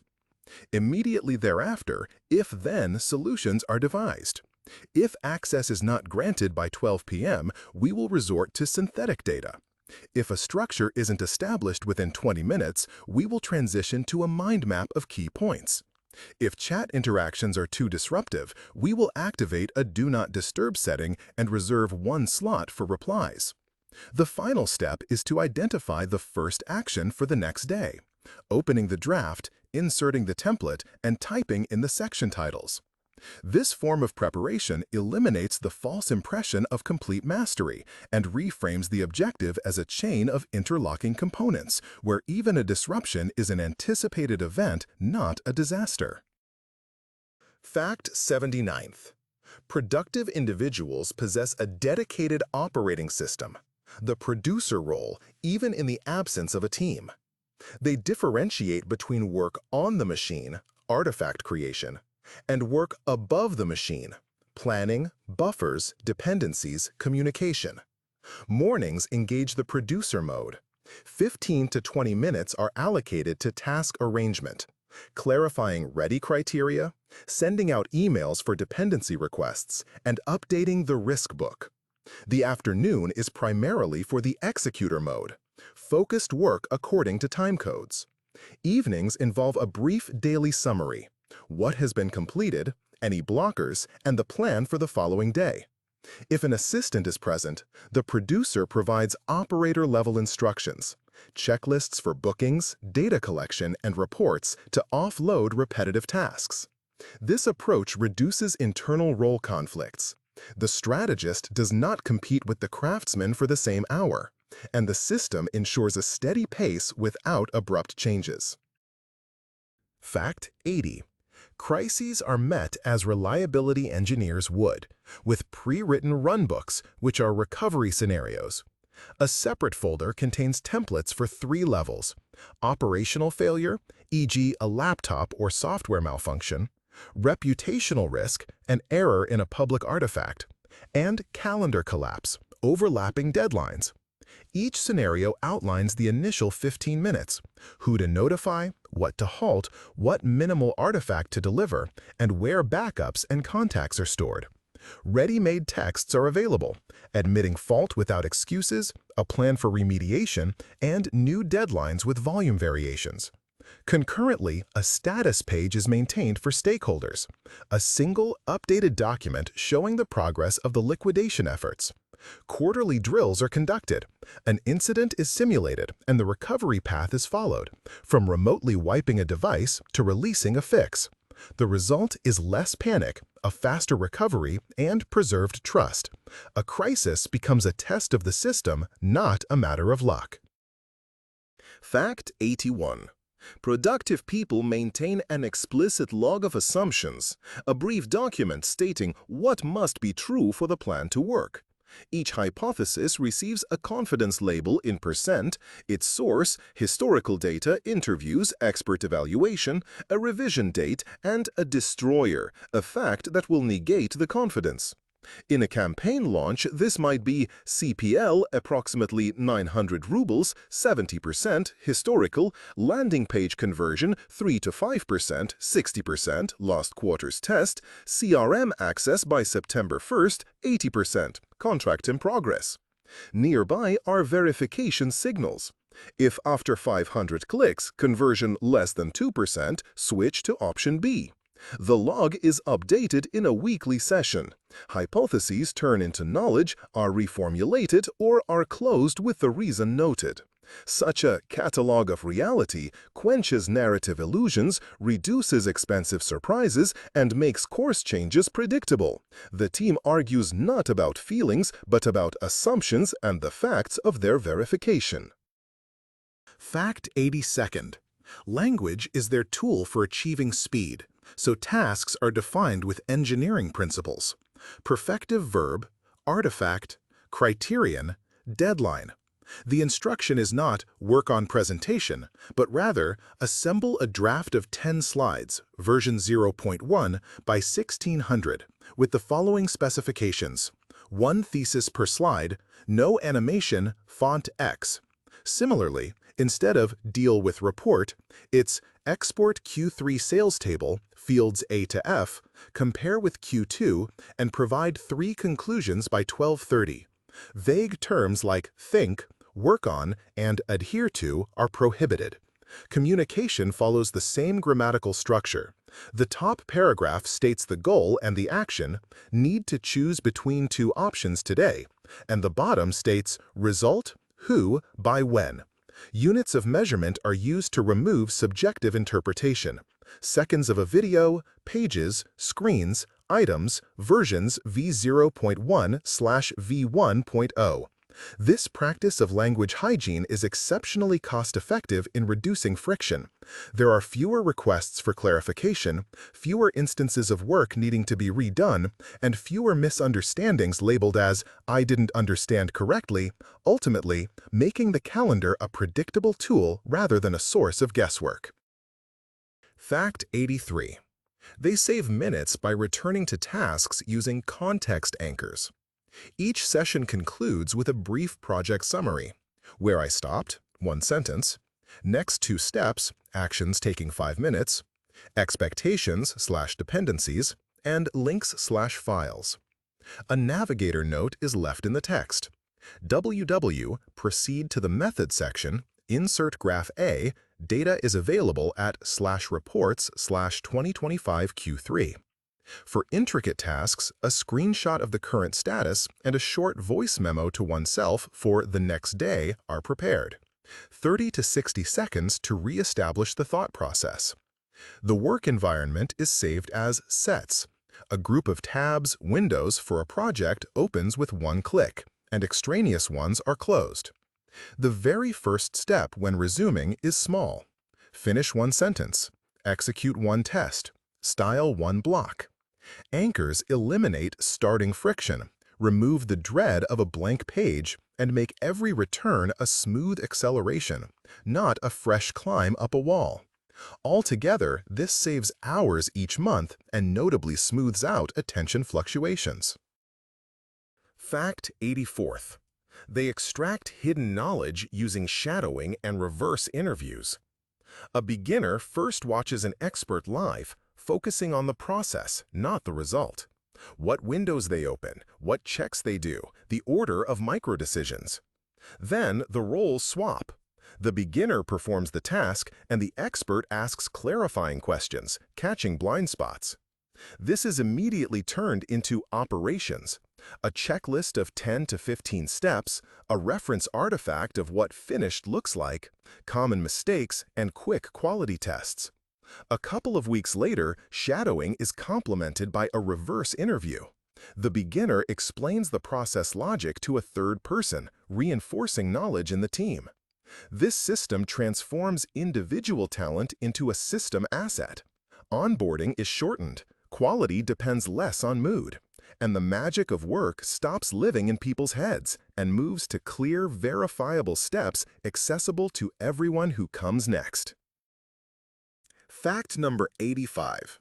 Their forecasts are presented not as a precise point, but as a range with established parameters.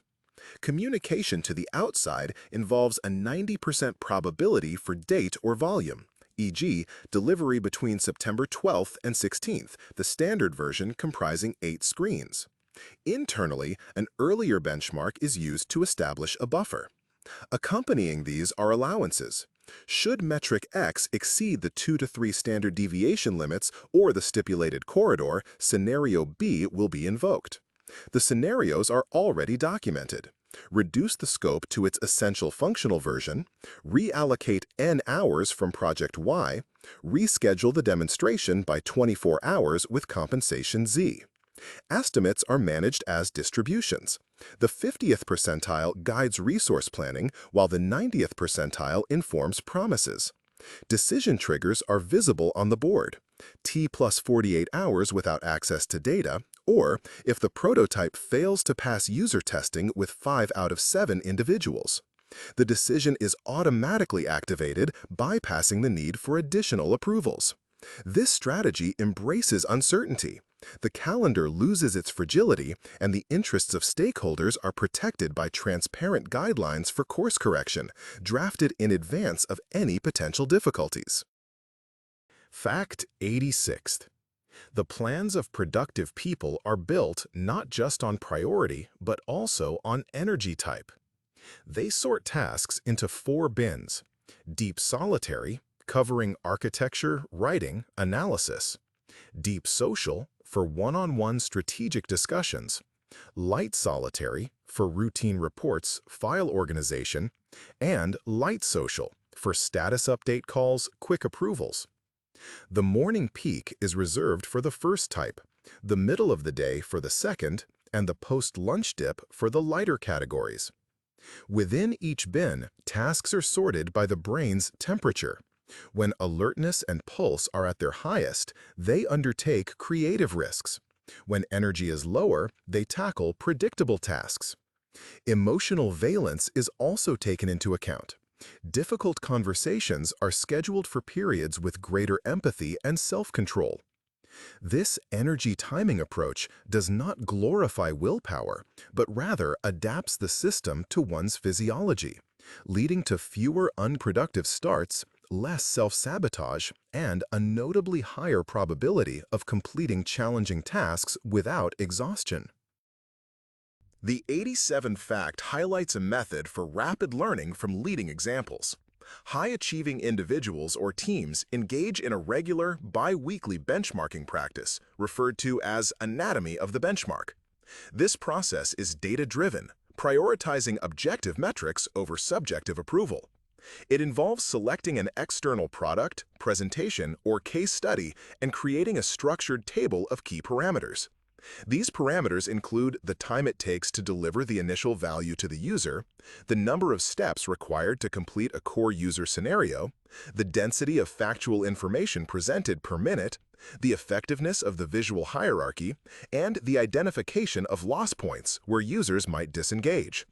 Following this analysis, a focused mini-session is conducted. During this session, the team endeavors to construct their own version within a strict 90-minute limit, aiming to pinpoint precisely where their process loses efficiency or speed.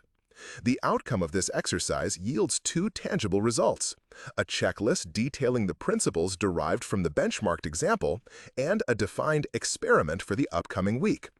This experiment is a specific, actionable hypothesis for improvement, accompanied by a measurable metric. Examples of such metrics could be reduce the user's path by 1 click, or increase the proportion of concrete facts to 1 fact every 20 seconds. This systematic approach effectively converts feelings of envy into a productive mechanism. Market benchmarks become established standards for quality, and proposed improvements are treated not as subjective preferences but as quantifiable steps that can demonstrably accelerate performance within the next work cycle. Fact 88. The project README is their safety net for maintaining pace, shielding them from disruptions caused by vacations or unexpected issues. On a single page, it consolidates everything required for any skilled team member to assume responsibility for the project within a day: the project's purpose and primary metric, the criteria for completion, the present status, a directory of files and access permissions, crucial decisions, ADRs with their associated dates, a list of dependencies and service-level agreements, SLAs for communication, a schedule for demonstrations, identified risks and their triggers, and a backup plan for any failure in the input process. The README is updated weekly and attached to the project's record. Its links direct to active documents rather than local files. The format adheres to a standard, akin to code. It includes a version number, like v0.1/v1.0, a log of modifications, and assigned owners for each segment. As a result, the bus factor is lowered, the onboarding process is expedited, and information gets distorted less, as context is not lost in conversations.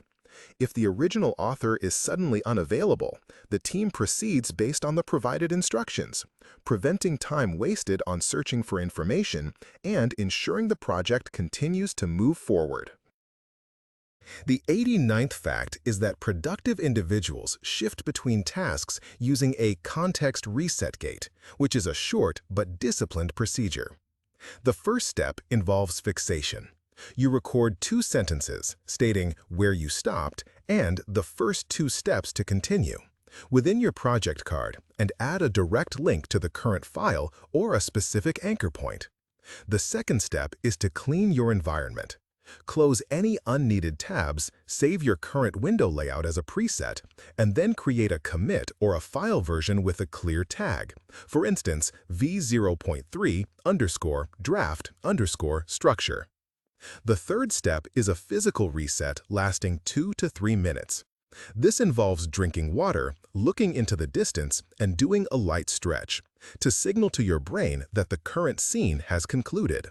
The fourth step is to enter the new scene with a micro-start, which means performing one measurable action for 60 to 120 seconds, such as inserting a template, creating headings, or opening a reference file. This method helps eliminate time wasted on overexcitement or getting stuck, reduces the risk of forgetting small unfinished tasks, and makes your day a compilation of completed episodes instead of a messy clip with abrupt endings and lost connections. Fact 90.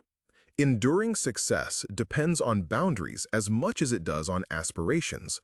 Productive individuals articulate their pact with themselves and their intimates clearly.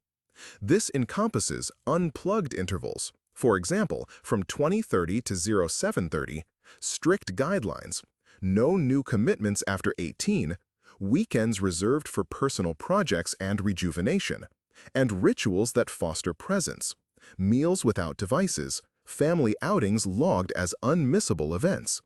Internally, well-being metrics are tracked: sleep patterns, heart rate, frequency of exercise, and weekly social engagement hours. If two of these metrics fall, a resource-saving mode is activated, involving a decrease in task volume, deferral of deadlines, and a 2-3-day break. A semi-annual maintenance plan also exists: a week-long mini respite away from work channels, an assessment of the year's objectives, and the shedding of commitments. This structure functions as an engineering principle, not a moral decree. It prevents success achieved by sacrificing oneself, diminishes interpersonal friction, and ensures consistent performance without volatile fluctuations and with sustained vitality. Fact 91. A swift onboarding process is a planned 30, 60, 90-day approach, not a fortunate occurrence. Effective team members create a role passport beforehand, detailing their quarterly aim, scope of duties, metrics for success, and a stakeholder map indicating contact frequency. The first 30 days are dedicated to immersion and securing small wins, such as finishing one piece of work to build confidence and understand quality benchmarks. By the 60th day, the individual should be managing a single work stream autonomously and producing a project README to document acquired knowledge.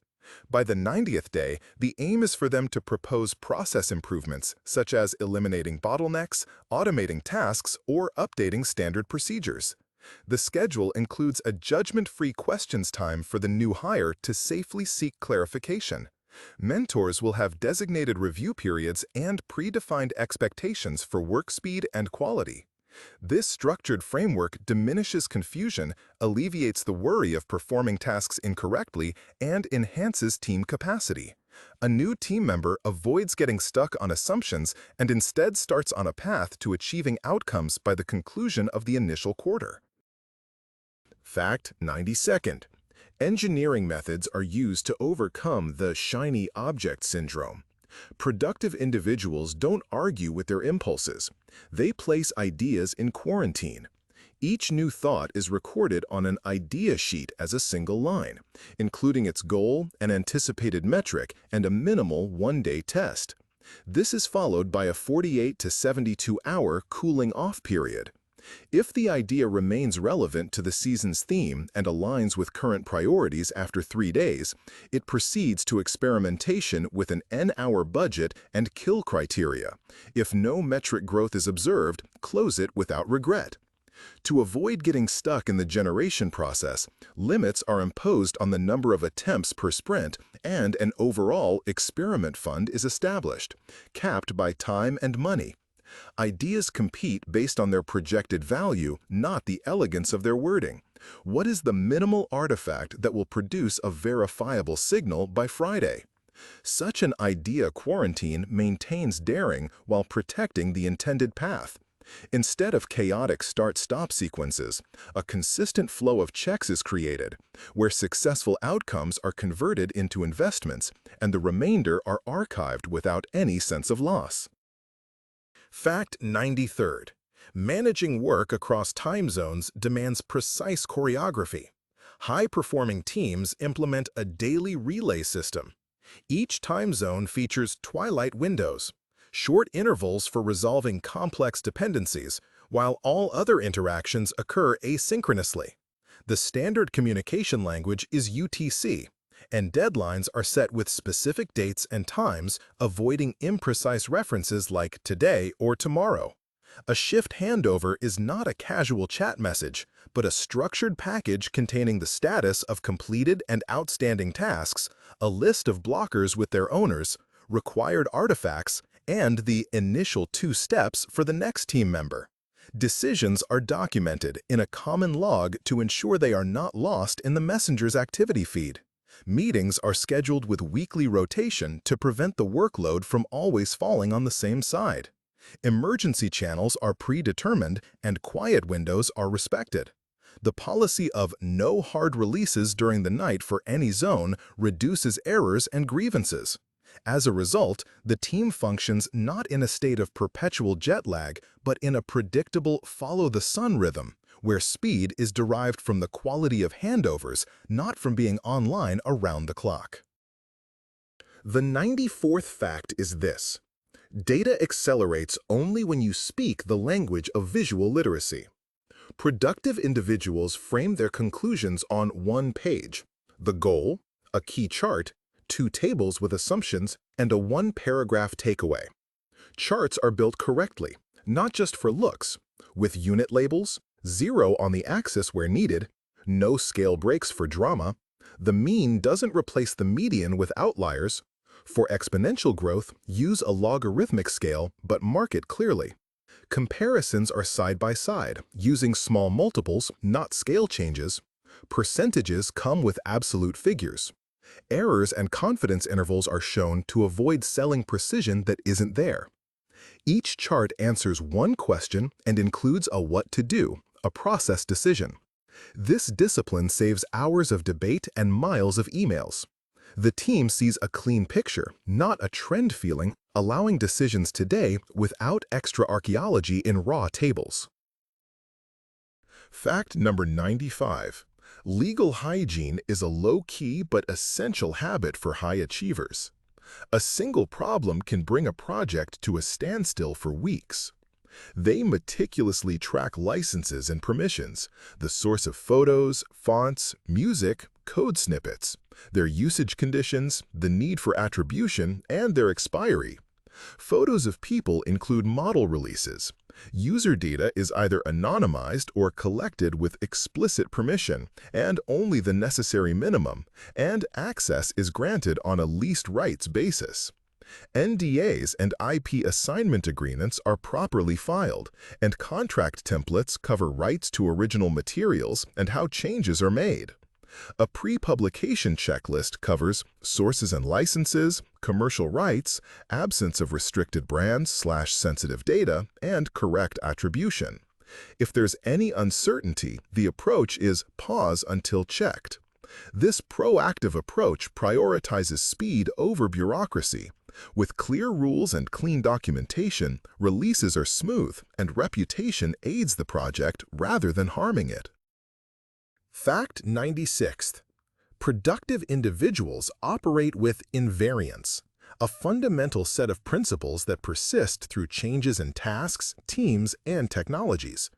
This is a compact, akin to an engineering manual, set of rules stipulating. An artifact holds more weight than words. Decisions and assumptions are to be documented. Statuses are publicly visible by default. Errors are recognized promptly, accompanied by a correction plan. Data supersedes hierarchy. And time is a constrained asset managed by WIP limits. These principles are not for display, but are woven into operational processes, evident in brief templates, email formats, completion criteria, and communication agreements. On a quarterly basis, these invariants undergo reevaluation in retrospectives, examining which principles facilitated advancement, which required adjustments, and what new signals should be integrated. This ensures that teams do not engage in philosophical debates during stressful periods. They have a reliable basis, and disputes are efficiently categorized as in accordance with, in violation of principle, rather than personal viewpoints. The resulting predictability of these anchors is the genesis of speed. Fact 97th. There is a HALT protocol, a civilized way to end projects that no longer provide value. It begins not with emotions, but with pre-signed kill criteria, metric thresholds, deadlines with no progress, debt increase, or loss of access to key resources. When a criterion is triggered, the procedure automatically starts. A short document explaining why we're closing, lessons learned, a list of artifacts to be moved, code, mock-ups, templates, a communication plan for stakeholders, and careful conservation of the repository/access. A separate section is Value Rescue, identifying what can be reused, what can be published as a case, and what can be turned into an internal module. There's also a freeze. If the reason is external and temporary, the project is put in cold storage with a review date. This protocol protects the team from sunk costs and morale issues. Instead of pushing through on principle, it offers a clear resolution, freeing up slots and energy for bets that truly move the needle. According to the 98th fact, they do not strive for complete 100% utilization. This is due to their understanding of queuing system laws. The greater the occupancy, the more drastically waiting times and defects increase. Therefore, the intended utilization rate is around 70 to 85% for roles involved in creation. The remainder acts as a buffer for unforeseen circumstances, reviews, and process improvements. This is not due to laziness, but is a practice of flow engineering. When queues are short, the request-response cycle shortens, leading to fewer losses from task switching and fewer hot potatoes that negatively impact adjacent teams. Planning is based on speed, or throughput, and observed completion trends rather than on hopes for heroic bursts of activity. Visualizing queues through status boards, tracking time in columns, and setting WIP limits helps in detecting overload before it escalates. The result is paradoxical. By doing less at the same time, they complete more in total and with fewer corrections, because the flow stays laminar and does not turn into turbulent chaos. Fact 99th. Distribution is not an afterthought for them. It's part of the final product's design.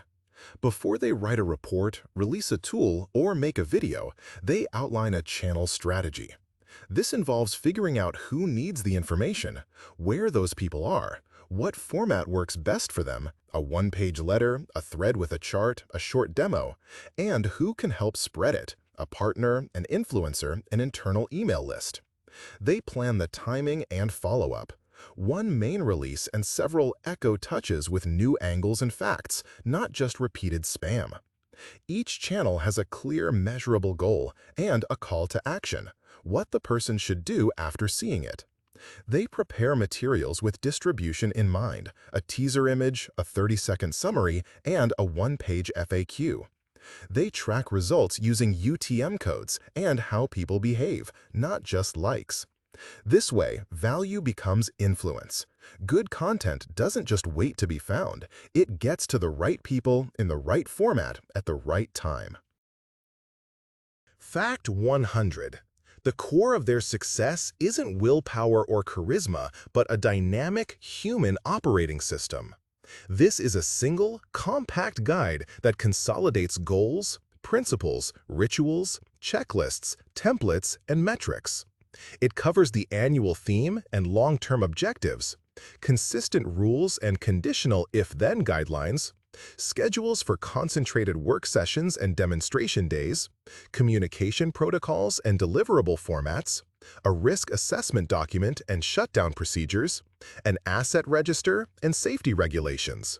This document is actively maintained alongside daily tasks. It's updated every Friday, links projects together, has version history, and tracks modifications. New habits are adopted through a week-long A/B test and are kept only if they demonstrate a measurable positive impact. If an employee is suddenly unavailable, the system remains intact. Work processes, interdependencies, and completion standards are easily understood by colleagues. Success here is not a fleeting event, but a continuous, stable output, a predictable sequence of completed work where each small, percentage-based improvement contributes to substantial yearly advancement.